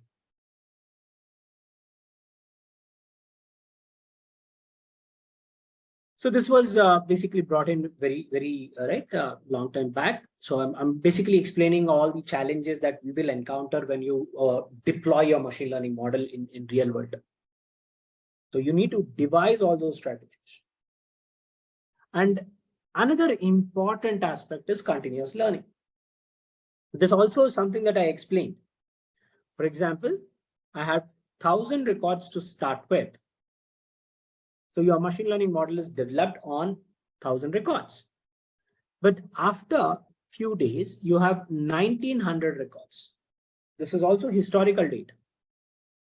There is a few changes happening here. Business transform. So your machine learning model, which was eventually trained here, should also be retrained to learn new things that are there in the new data. So your strategy of your pipelines have to be designed in such a way that your continuous training of machine learning model is also included in it. So devise a strategy which allows you to do that continuous training. You cannot just train your model and use the same trained model forever, right? That is not accepted. Next. We need this continuous training because there will be changes, right? The model may not work on new data that is coming in because the business transforms. Now, if business is transforming, the pattern in the data changes. So your strategies should also include on how do you capture these changes that are coming with respect to data, which eventually changes your model's performance. So you need to have system in place to detect those changes and trigger the training so that it is always updating itself. Now, these aspects also something that we don't consider. Now, what we basically do with respect to machine learning model development lifecycle is this. This is what we do, right? We have a data source.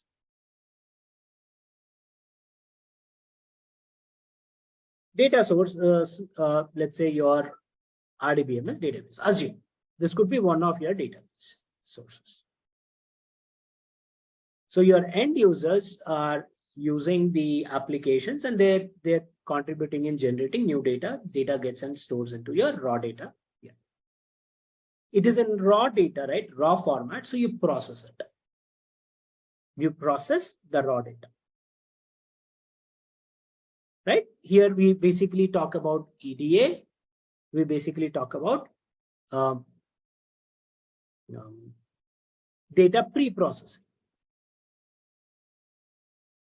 What all things we talk about as part of data pre-processing, friends? What all things we have to look into when we say data pre-processing?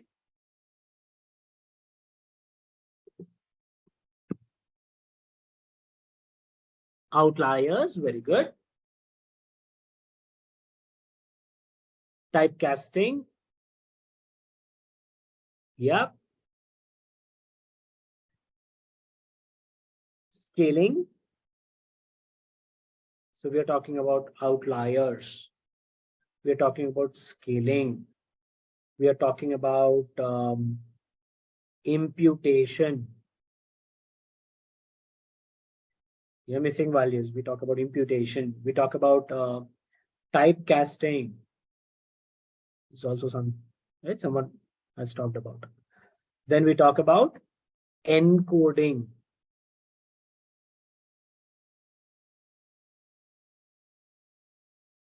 Scaling is with respect to standardization or normalizations, right? Encoding is with respect to creating dummy variables. So we never know. There could be any such requirements that we need to implement on data. The objective of data pre-processing. Yeah, let me talk about this, right? Very simple question, friends, because I'm pretty sure everybody's a data scientist here, or you are familiar with machine learning model implementation. So what is the true purpose of data pre-processing that we do, or data preparation? Why we are doing this? What is the need? I'm talking about the core objective. Ah, very good.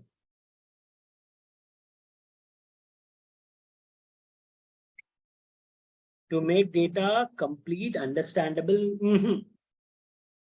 Okay, that is from business aspects. To get data into a proper schema. Very good, Akhil. That is the correct answer. The data here, we are speaking about raw data, right? Now, if I have to implement some mathematical modeling, the data should be in structured format. If it is not in structured format, I cannot do this mathematical modeling. Not possible in computers. Hence, our data has to be brought into some structured format. That structure is called as schema. And in Python, what do we call the structured format of data as? The default data abstraction in Python is? We call it as default data abstraction. Yeah, what is the default data abstraction in Python?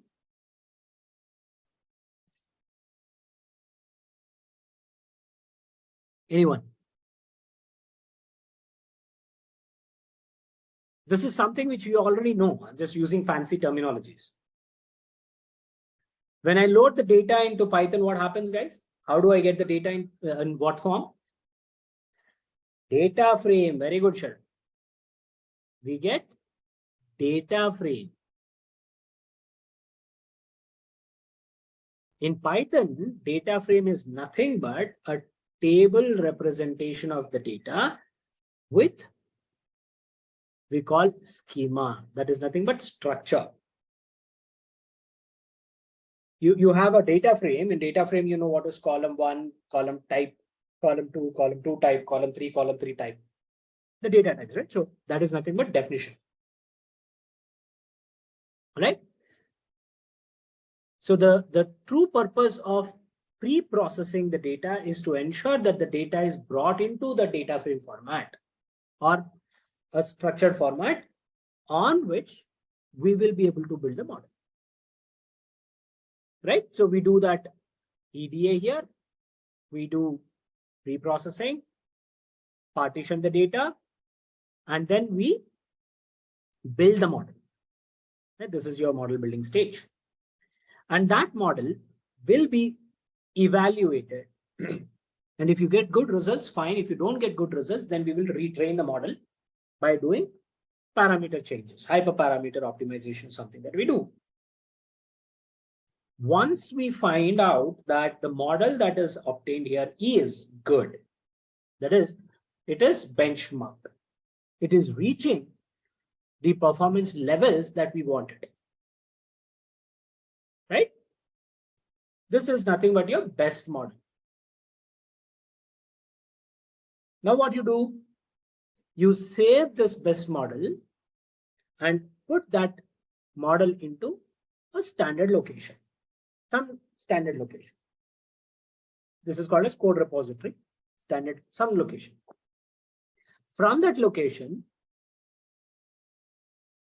we pick up and create UI for the user interface. We create some, right, look and feel, and wrap this saved model inside it.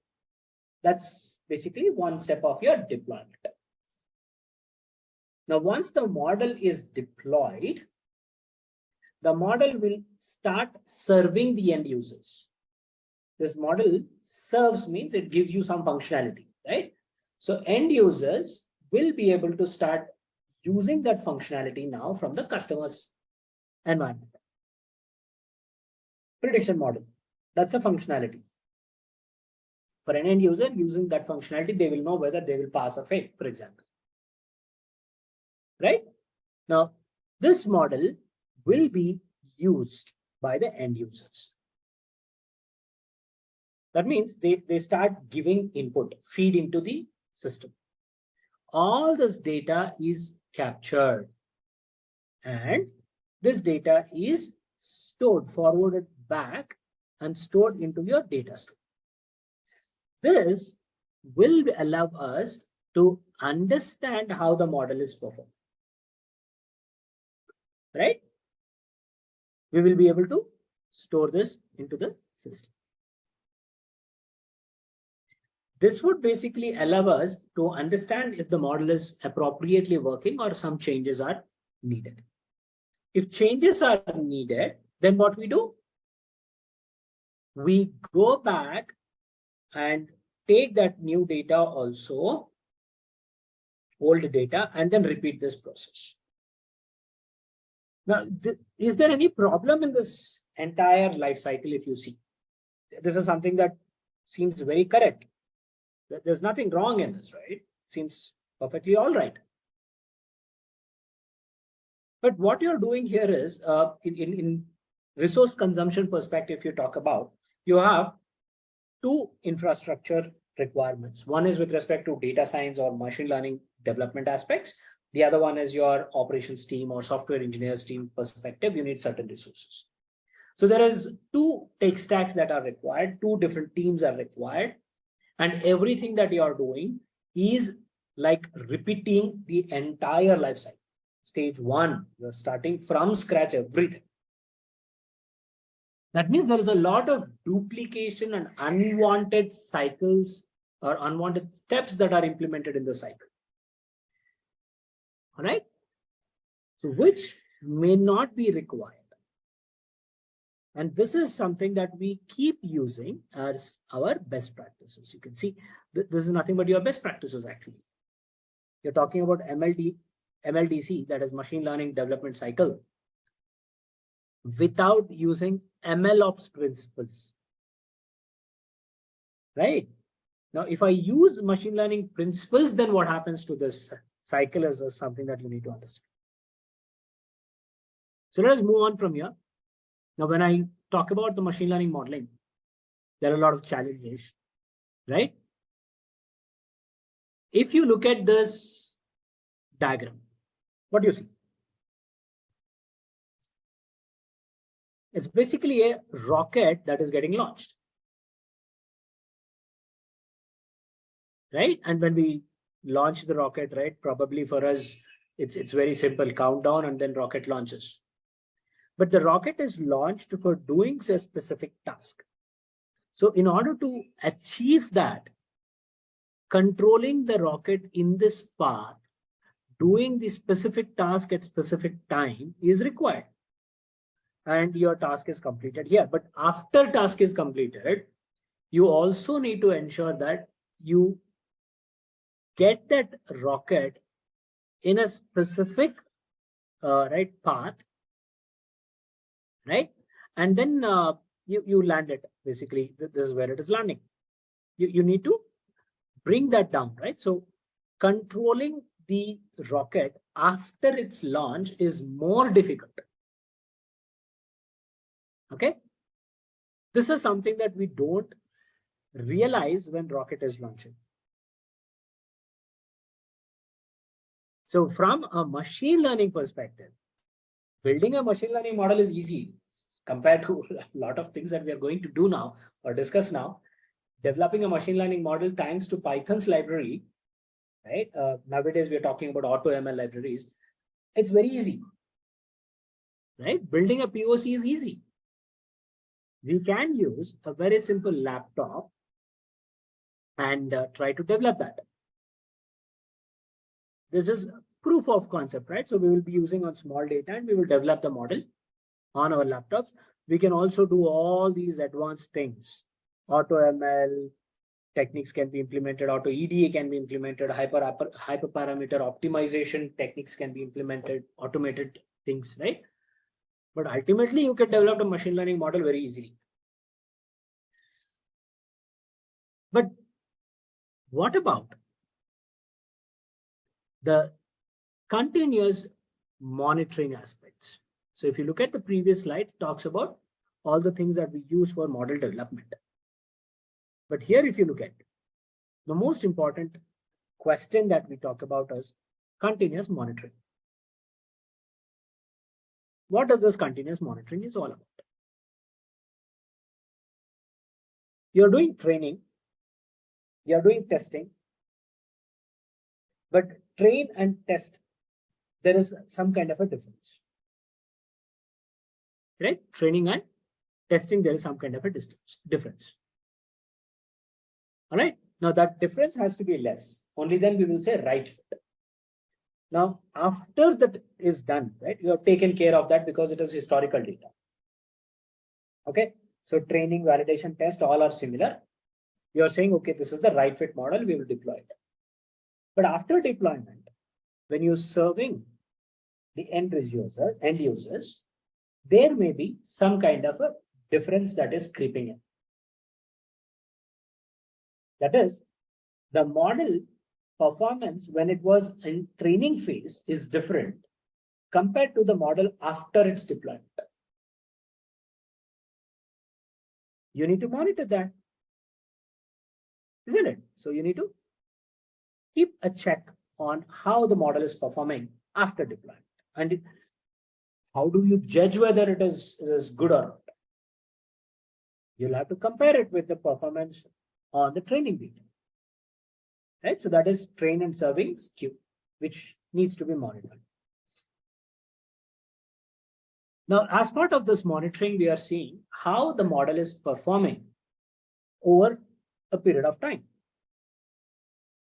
Right? Today, how the model is performing, tomorrow, what is happening, day after tomorrow, what is happening, right? So on and so forth. For certain period, you'll keep a check on the model's performance. Performance, again, when I say performance, it is with respect to the, I should say, accuracy, and also with respect to its, I should say, speed. Performance can also be with respect to speed. But we also talk about acceptability. Right? And then we will talk about the overall speed at which the model is performing. There are many metrics that we basically use here to capture all these things. So we keep a track of all those metrics for the model over a period of time. This model drift is coming because of change in the data. If you can somehow capture this, then everything else can also be very easily tracked. Data drift. Every business is tending to change, friends. Remember that. So you need to also keep a watch on how the data is changing.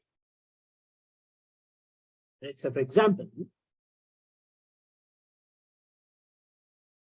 we talk about some sales, okay, some product sales. Sales, when the product is launched, the sale was at this stage, okay, like this.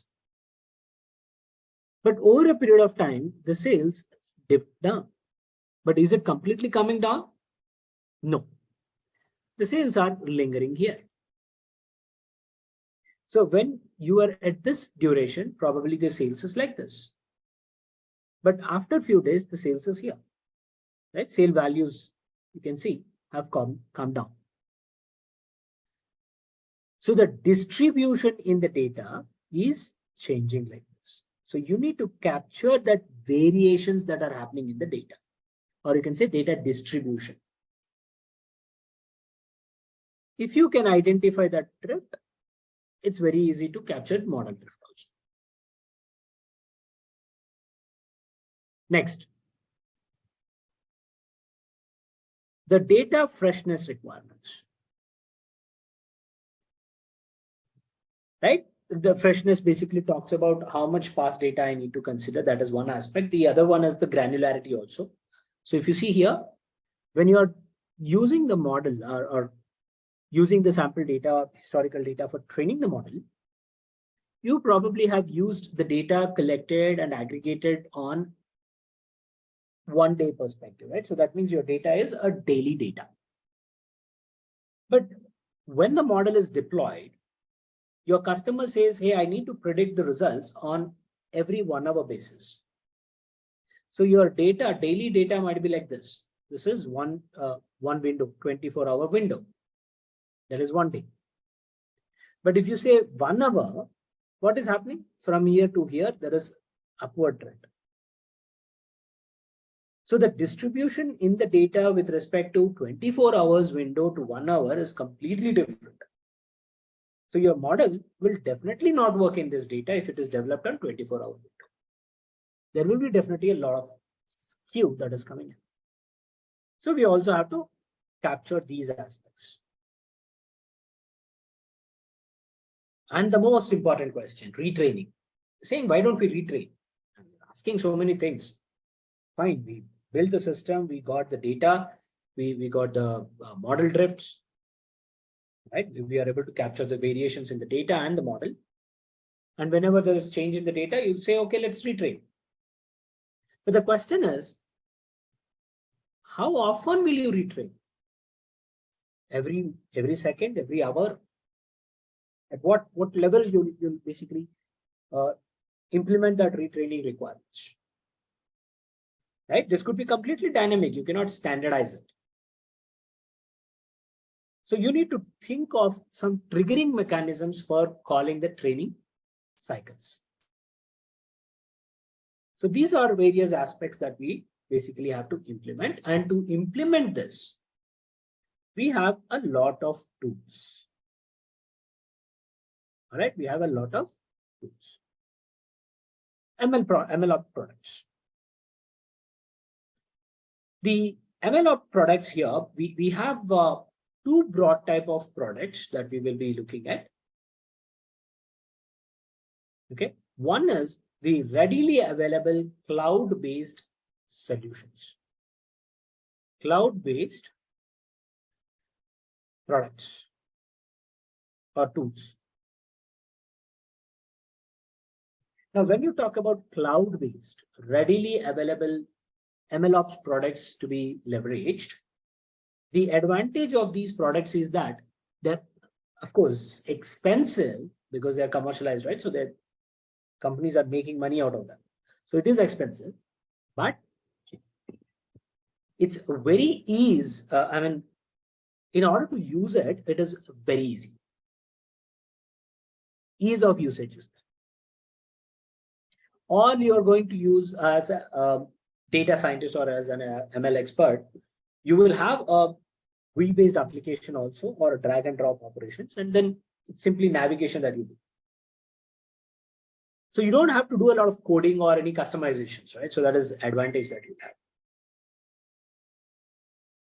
All right, and you'll have a single platform which can basically allow you to control a lot of things that you are doing, right? And you can also do the various experiments using that readily available solution. But the first disadvantage, as we already discussed, is these are licensed softwares, right? So these are expensive if you have to use them. Though we talk about expensive as a drawback, but personally, I don't see these as expensive.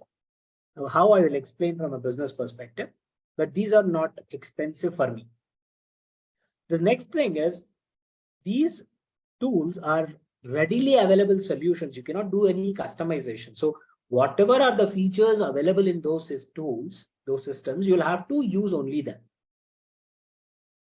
right? And a lot of explainability is also not there.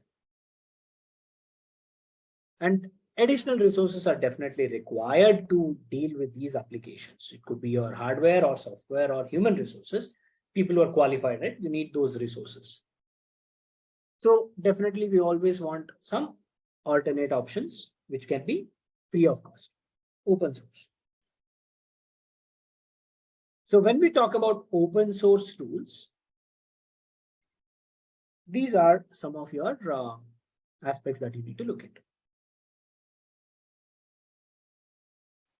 When we say open source, these are inexpensive,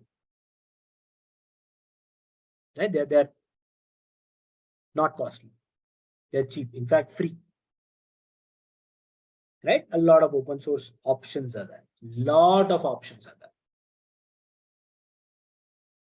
And when you're using these open source and trying to build something, it becomes an intellectual property of the organization. You own it, right? Because you are developing it from scratch, specific to your requirements. You can own that entire technology.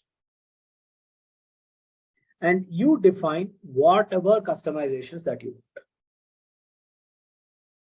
But the disadvantage is learning curve. It takes a lot of time to get the final solution because you need to learn the tool, you need to start implementing it, you need to build the customized pipelines into it, you need to train it, you need to basically, right, get the final result. So time-taking process. Now we are talking about a lot of tools, right? Each tool is defined or developed for specific reasons. Open source platforms are basically developed as their necessities or needs of the organizations. So what is the right tool? Sometimes identifying the right tool itself takes more time. And if you're not choosing the right time, you get frustrated because it's eating up your time and you're not able to get the desired results. And this is where a lot of organizations fail in adopting to the changes. Digitalization is the first failure for a lot of organizations on not accepting or not moving to AI space. If I have to move to the AI space or machine learning space, right, digitalization needs to be there. The data should be, the organization should be able to capture the operations data or everything on a digital platform, and they need to have the system in place, which can, right, allow all this process to be done. But a lot of companies fail at this stage because they don't choose the right tool. And yeah, this is where we are coming in, guys. We are learning these skills because they are not abruptly abundantly available in the market. Availability of the skilled professionals is not there in MLOps. That's the reason why a lot of struggle is happening in this area. Failing new. This entire study is failing. And these are all the various tools that you talk about. And if you see, almost all the tools are by Google only. Right? So MLflow you talk about, not MLflow, in fact, Kubernetes is to start with, then Kubeflow, then you have TensorFlow extended, right? All these are your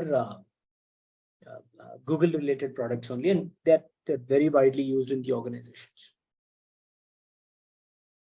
All right, so these are the tools that we are going to cover. And when we talk about these readily available solutions, we are talking about the most important three clouds: AWS, Azure, and GCP. And these cloud platforms are giving us ML features or ML capability as a service, as a tool. ML is like a tool or a service. And I'm assuming you already know what is SageMaker, right? Amazon SageMaker. It contains a feature called as Autopilot, which allows us to do auto ML development as a service. In Azure, we have something called as automated ML or auto ML in short. In GCP, we call the same service as Vertex AI. Previously, it used to be called as auto ML, but now they are calling it as Vertex AI. We do have Data Robot, which is more of a navigation, no code kind of a feature or a tool. It's a commercialized aspect, right? So we don't experiment this. But again, this is navigation based auto ML feature that we're talking about, which includes MLOps standards. And Converge.io is another tool which is also right, allowing users to build machine learning models with ML strategies. Automatically you build the machine learning models using all these MLOps standards. But what exactly is this MLOps standards? Right? When you're talking about machine learning model development lifecycle, what exactly is this machine learning lifecycle implementation? So if you go back here,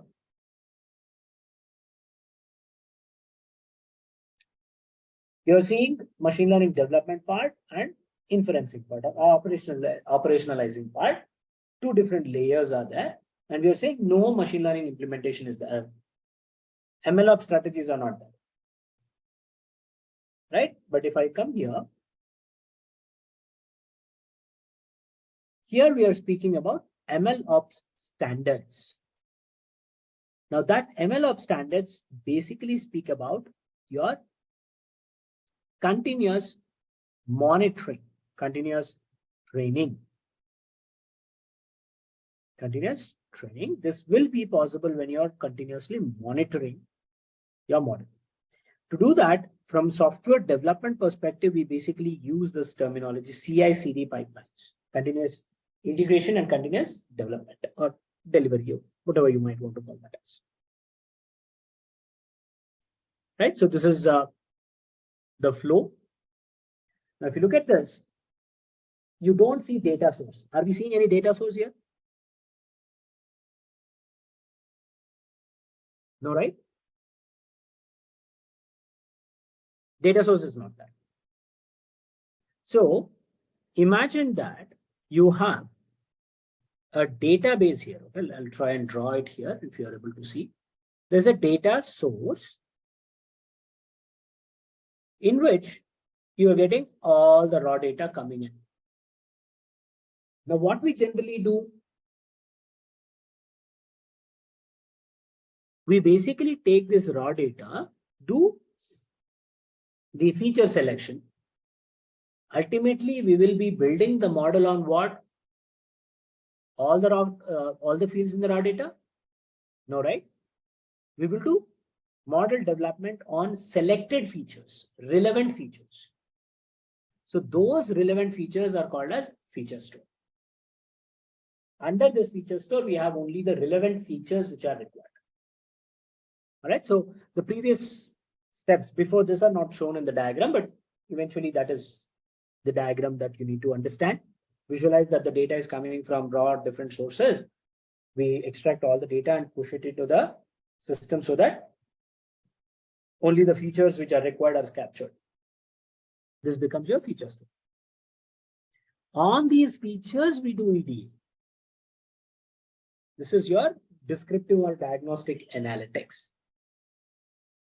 Then we have model selection or the data pre-processing requirements, if there is anything that is required, feature engineering and all those things. And then train test split happens, model training happens, model validation happens. Here we will try and use automated tools. Okay. Auto EDA, auto pre-processing, auto clean. auto ML. Okay, so we try using all automated tools. Yeah, automated building and analysis. From here, we go to the modularized code. This is where pipelines are implemented to ensure that we are not fixating on any one model, but rather we are only defining the flow of these steps. We are making the code flexible to ensure that the model is decided based on the metrics that we are getting when it is getting trained. So pipeline is automated, not the final model. That's your modularized code. Now what happens once this flow is defined, once your code is developed, we put it in the repository, right? Code repository, centralized repository. Now from this code repository, we do testing. Test data or new data, right? Whatever you will, you basically test it. Now, after this testing is done, we make sure that the final code that we build, right, is packaged. This becomes package store. It's like, again, you have a specific registry from where you are going to get the best model. You can imagine as if this is a package. Your ML code that you're developing is like a package. You use pandas, numpy, sklearn. These are all packages which we are importing and using, right? And what is the source of these packages, guys? Where are these packages residing? Anyone? Where do these packages sit?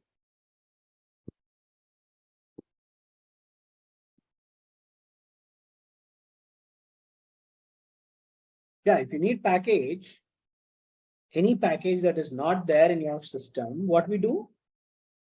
We use pip command. Pip is a command to install that application or tool or package into your machine.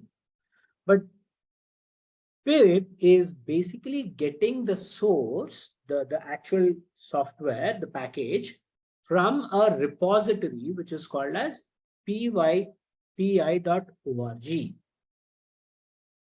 If you're not familiar with this, then you have not learned Python properly.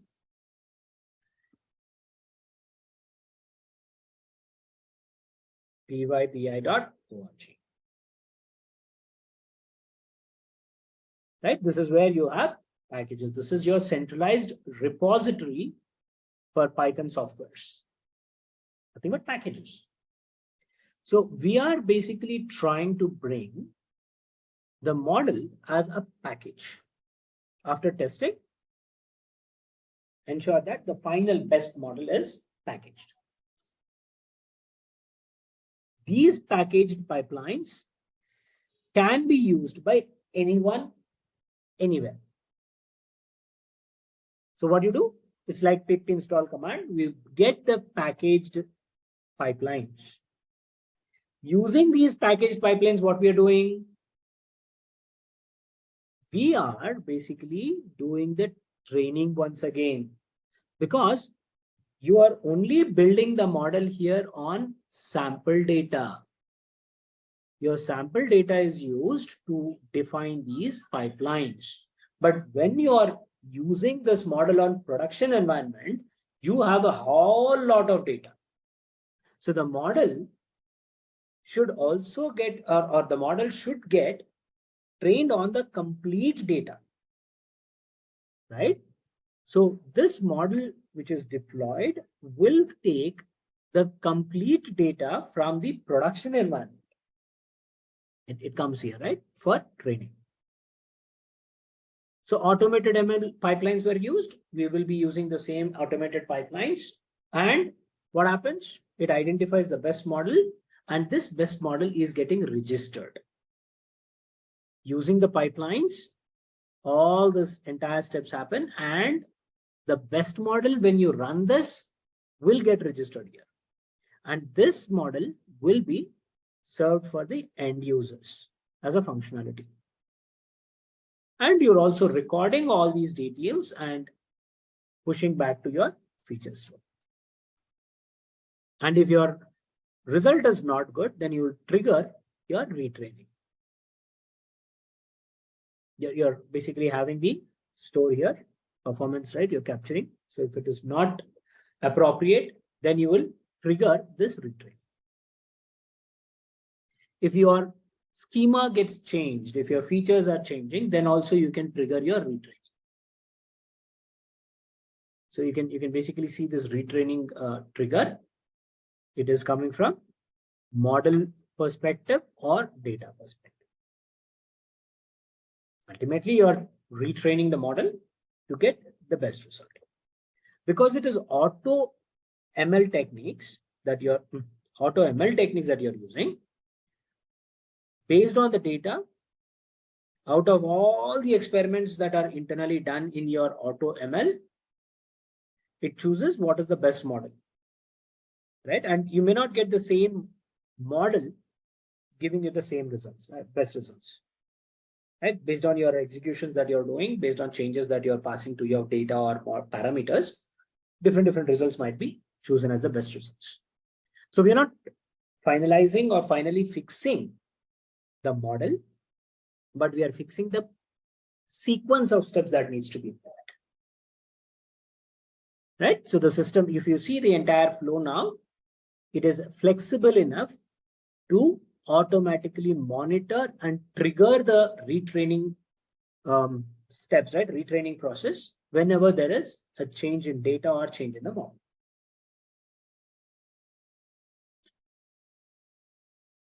This is your machine learning flow friends.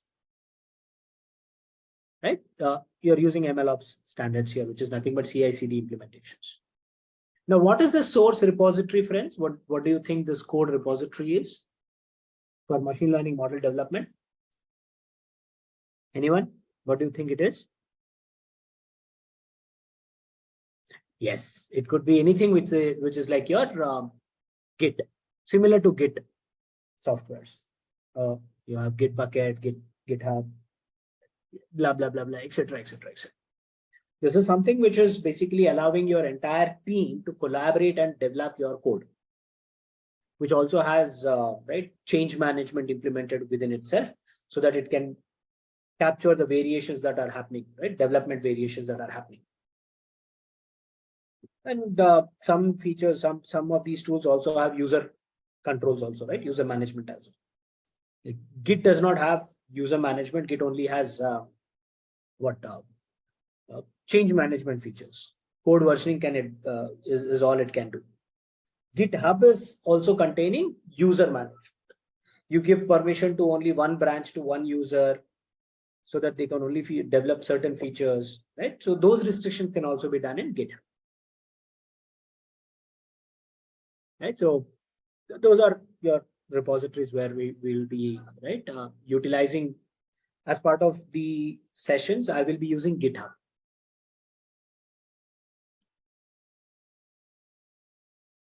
Okay, so GitHub would be our repository. All right, so this is basically our MLOps lifecycle. And right, when we are implementing the lifecycle, these are some of the steps that your model has to basically go through before it goes into the production deployment, right? It's like your testing cycles. If you're familiar with testing related works, you know, right, these steps. So when you're using these centralized repository, code repositories, or your source, there are different people or different teams. They push the latest of the codes into the systems, and these systems have the version control capacities. So let's say the latest version that is coming in the code repository, right, has to be considered. So if I have to consider it, we need to do testing. Unit testing basically means what? Each of that feature, each of the feature that is considered in that application has to be tested. Individual components have to be tested. Right?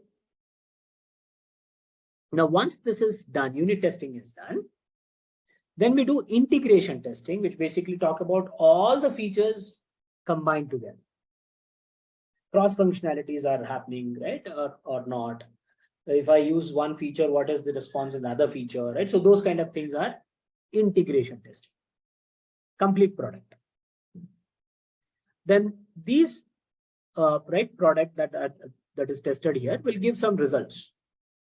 Using those results, we will also check whether the model will be accepted or not. As an end-to-end application, whether it is giving us results which are acceptable by the business conditions or not. That is called as acceptance testing. Then we do environment testing, right?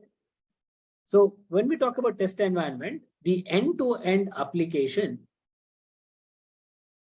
is tested on a server, which is called as test system. See, basically, whenever we talk about any application development, right, the default logic is you will have development team. This development teams use some server to develop your application, right? They code on this server, on this system. And then this code is going through all these cycles, and then it goes to the test team. So this is a different server altogether, and your test teams are testing your application here. Because the hardware is changing, the softwares will also change on these particular servers. Development team have certain applications installed. Test team is testing different things, so they might have different applications. So it's more like a real world environment that we are trying to use to test whether the application is working in these kind of dynamic conditions also. This would also tell us at this stage, we will also be able to identify whether certain versions of softwares are required or certain cross or dependent softwares or packages are required, right? So there are a lot of cross functionalities or dependency related errors come deep in. Once the test environment is done, only then it goes into the production environment. This is again a different server, production environment. This is where it goes. Right, so this is a typical development or testing life cycle that we have for any application. Okay, so we will have to go through all these things when we are also going to talk about machine learning related development life cycle. All right, so these are some of the things that you already know. I'm not talking about the US space, but yeah, this is basically the logic, friends, that we need to look at. All right, now this is all the introductory or theory part. Now tomorrow we will be starting with the cloud platforms. Okay, but when we talk about cloud platforms, I would also talk about deploying a machine learning model on a local machine to start with. How can I deploy a local machine learning model on local machine, friends? You should be familiar with this. A simple ML model I want to deploy. Say, for example, I'm taking a classification model or a regression model.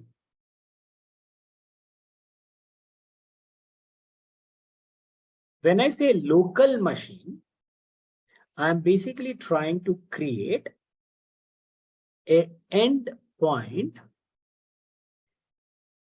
See, ultimately for an end user, a URL should be given which launches a web application, right? Or web UI. Okay, like this. This URL should launch some UI. This is the end user perspective. To get this, we need to have first the code that is required to give this web app UI, right? And to do this, we use Python Flask. This is the most popular way. There are many other web applications, web interface or web frameworks based libraries in Python. Flask is the most popular one. But we also need the trained models, right? So we will have saved models here. This is nothing but pipelines. Now we package all this into some code, and where do we put all this code? We host them on our local machine. We dump everything in our local machine, right? So this is local deployment. That when I say local machine, it is not exposed to the external environment, external internet. People who cannot access my computer, they cannot access the application, right? So that is basically the local host implementation. Clear?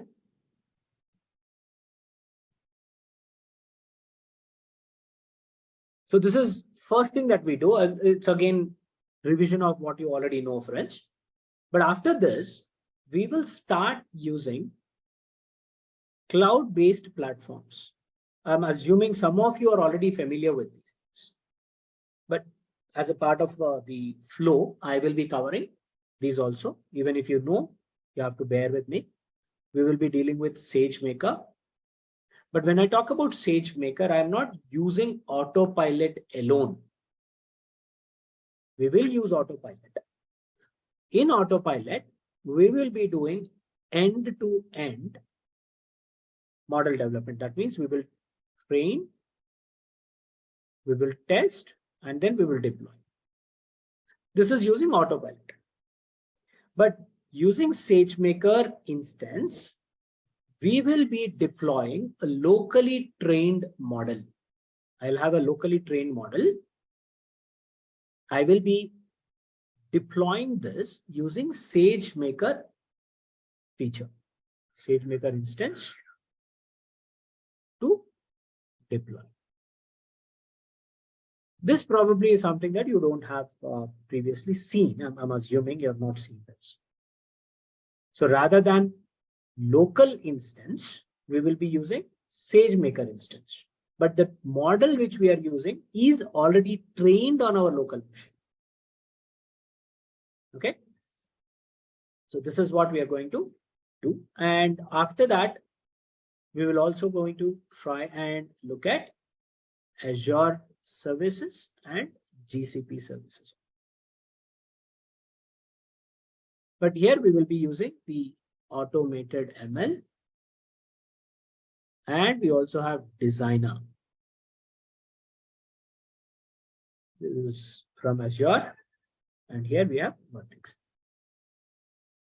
As we proceed further, we will be using the auto scalable features of these cloud-based Kubernetes services. Okay. When we go to Kubernetes, we will be dealing with that, but we'll eventually use the cloud platforms for deploying the models with auto scaling features. Right. So each session we will try and discuss what we are going to do in the next session also. Stages wise. So tomorrow we will be dealing with this.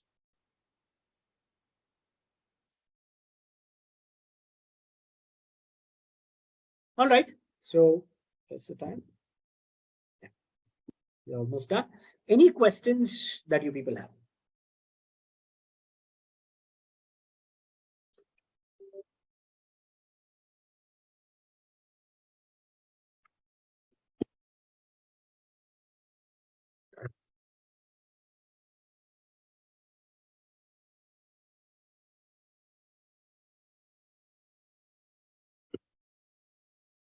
Okay.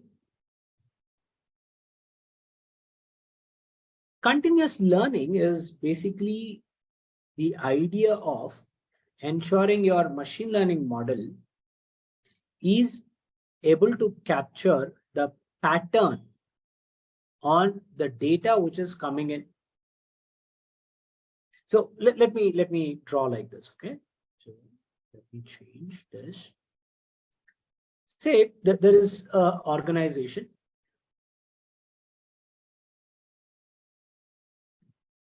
this. What is this?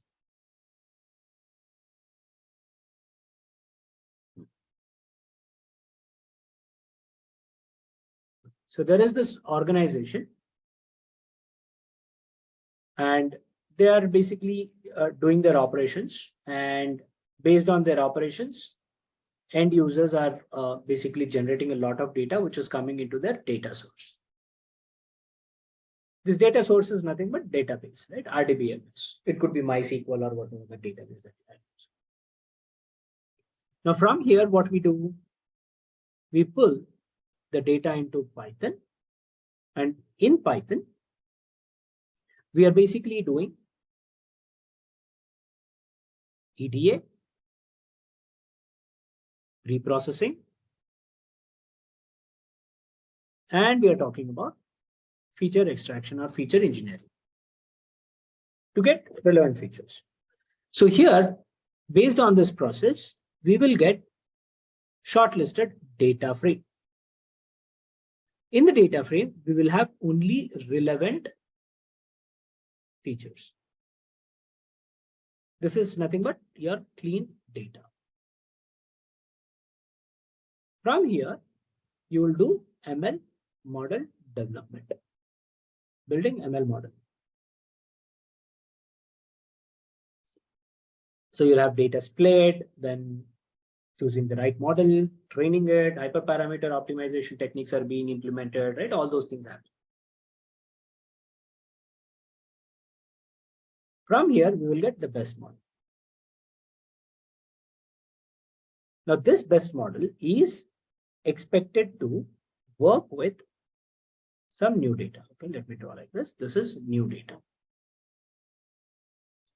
The model is expected here, right, is to do predictions, assume, right? The model is expected to do predictions and get new data, results. This is the overall expectation, right? Now, your business is probably running, and whatever data that we have is with respect to March 2023 data. Till here we have data. Now we are using this best model as a service, and we are getting the predictions, and based on the predictions, decisions are taken and your operations are happening. Now, what happens is your model will work on all the data which is getting generated on 2023. This becomes your new data, right? April 2023. On this data, you're doing predictions.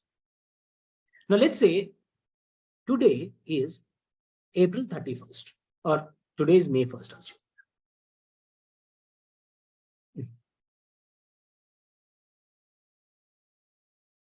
So today is May 1st. So that means I have historical data till April 2023. Okay. But your model is not trained. Your model is trained on April to March 2020. Now, this is also historical data for you. You have input data, you have predicted data, you have actual data, everything is there.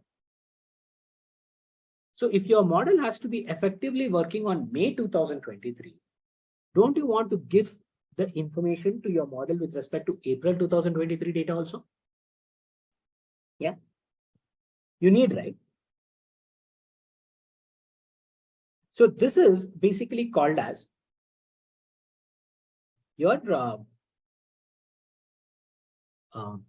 cycle, basically, right? You're triggering. So once you decide that, hey, I need to bring in the new details that are there in 2023, then you would be probably triggering a training of your model with respect to all the data that is there, that is till April 2020. So again, you're going to retrain your model to upgrade it with this data. Right? Now, if you can implement the process in such a way that it is automatically doing this, then it is called as continuous learning process. All right.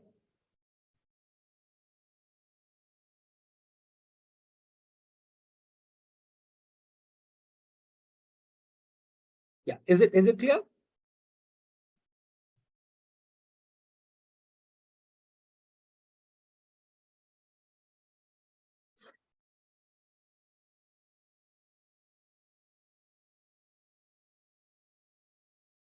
Yeah, okay, wonderful. What is A/B testing? That is not really required. It's basically one of the standards that we use in testing. How do I explain A and B testing? If I have to think of some example.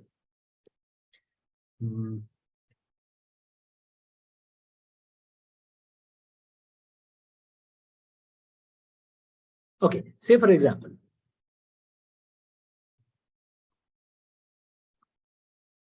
I'm just giving a very, very high level example. Okay, so let's say I have a machine learning model to be implemented.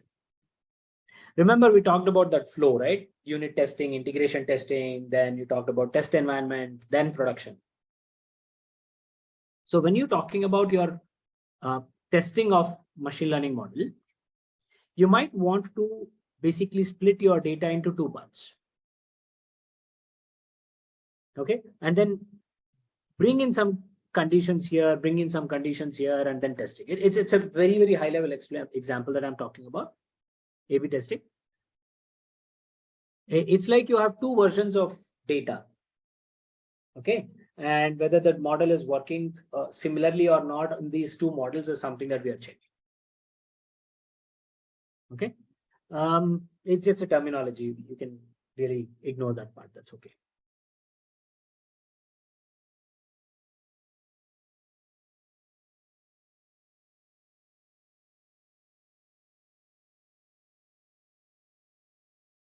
Okay, all right. Fine. Any other questions?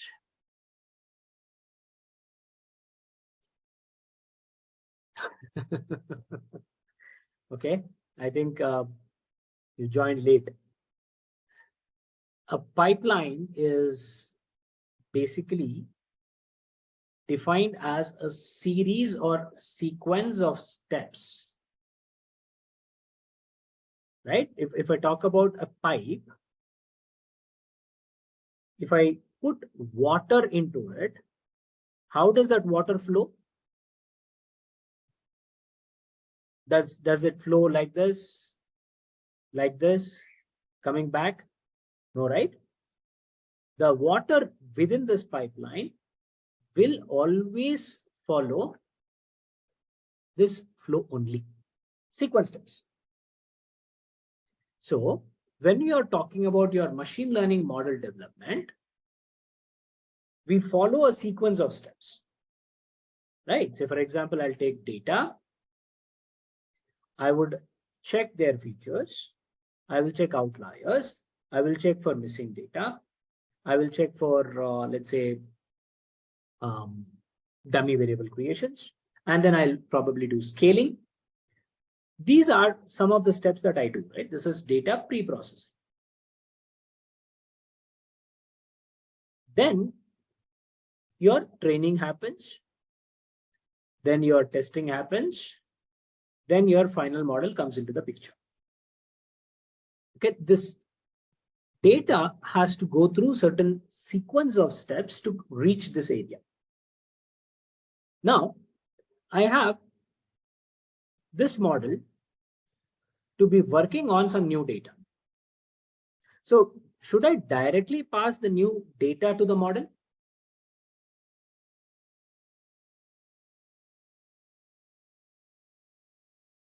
No, right? You cannot expect the model to work on this raw format.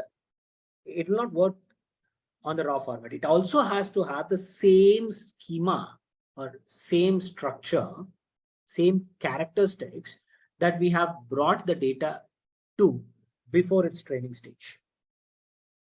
So new data should also has to go through these sequence of steps. Then your model building model can be right using the data for predictions. So to fix these steps, we define these steps as pipeline. It's a function in Python. We define those sequence of steps as with that function called pipeline. And it's like a model now. You're fixing those sequence of steps. Now, when new data comes in for predictions, you just call that pipeline. You don't need to call each and every step within this cycle. You just call that pipeline. It will take care of all those sequence of steps.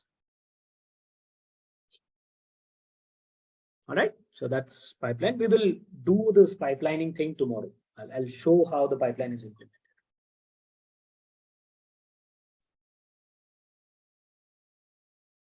So as I said, tomorrow we will be running a basic ML model. Right, we will build pipelines for data preparation. And we will also try to ingest the data from a database, RDBMS database. Okay, this would be our first step. Then we do data pipelining. This is data pre-processing pipeline. Then we will build machine learning models. Then we will do hyperparameter optimization. Then choose the best model. Here we will save this best model with again pipelines. So we'll have two saved models. Using these two saved models, we will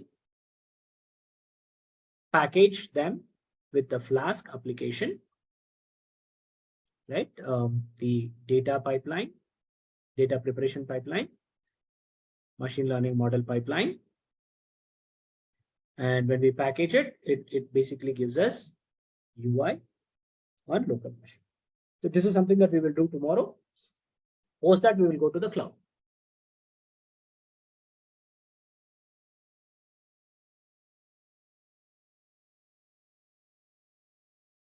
All right.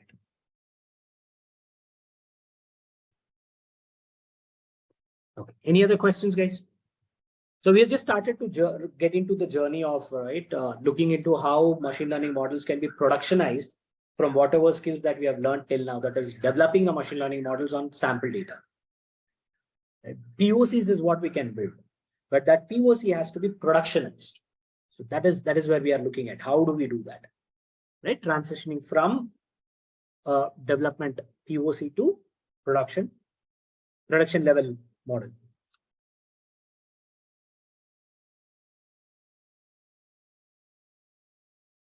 Okay, so we will wind up now. We'll stop here and we'll connect tomorrow to do the hands-on. All right, so see you all tomorrow then. Thank you so much. Enjoy the rest of the evening, friends. Thank you.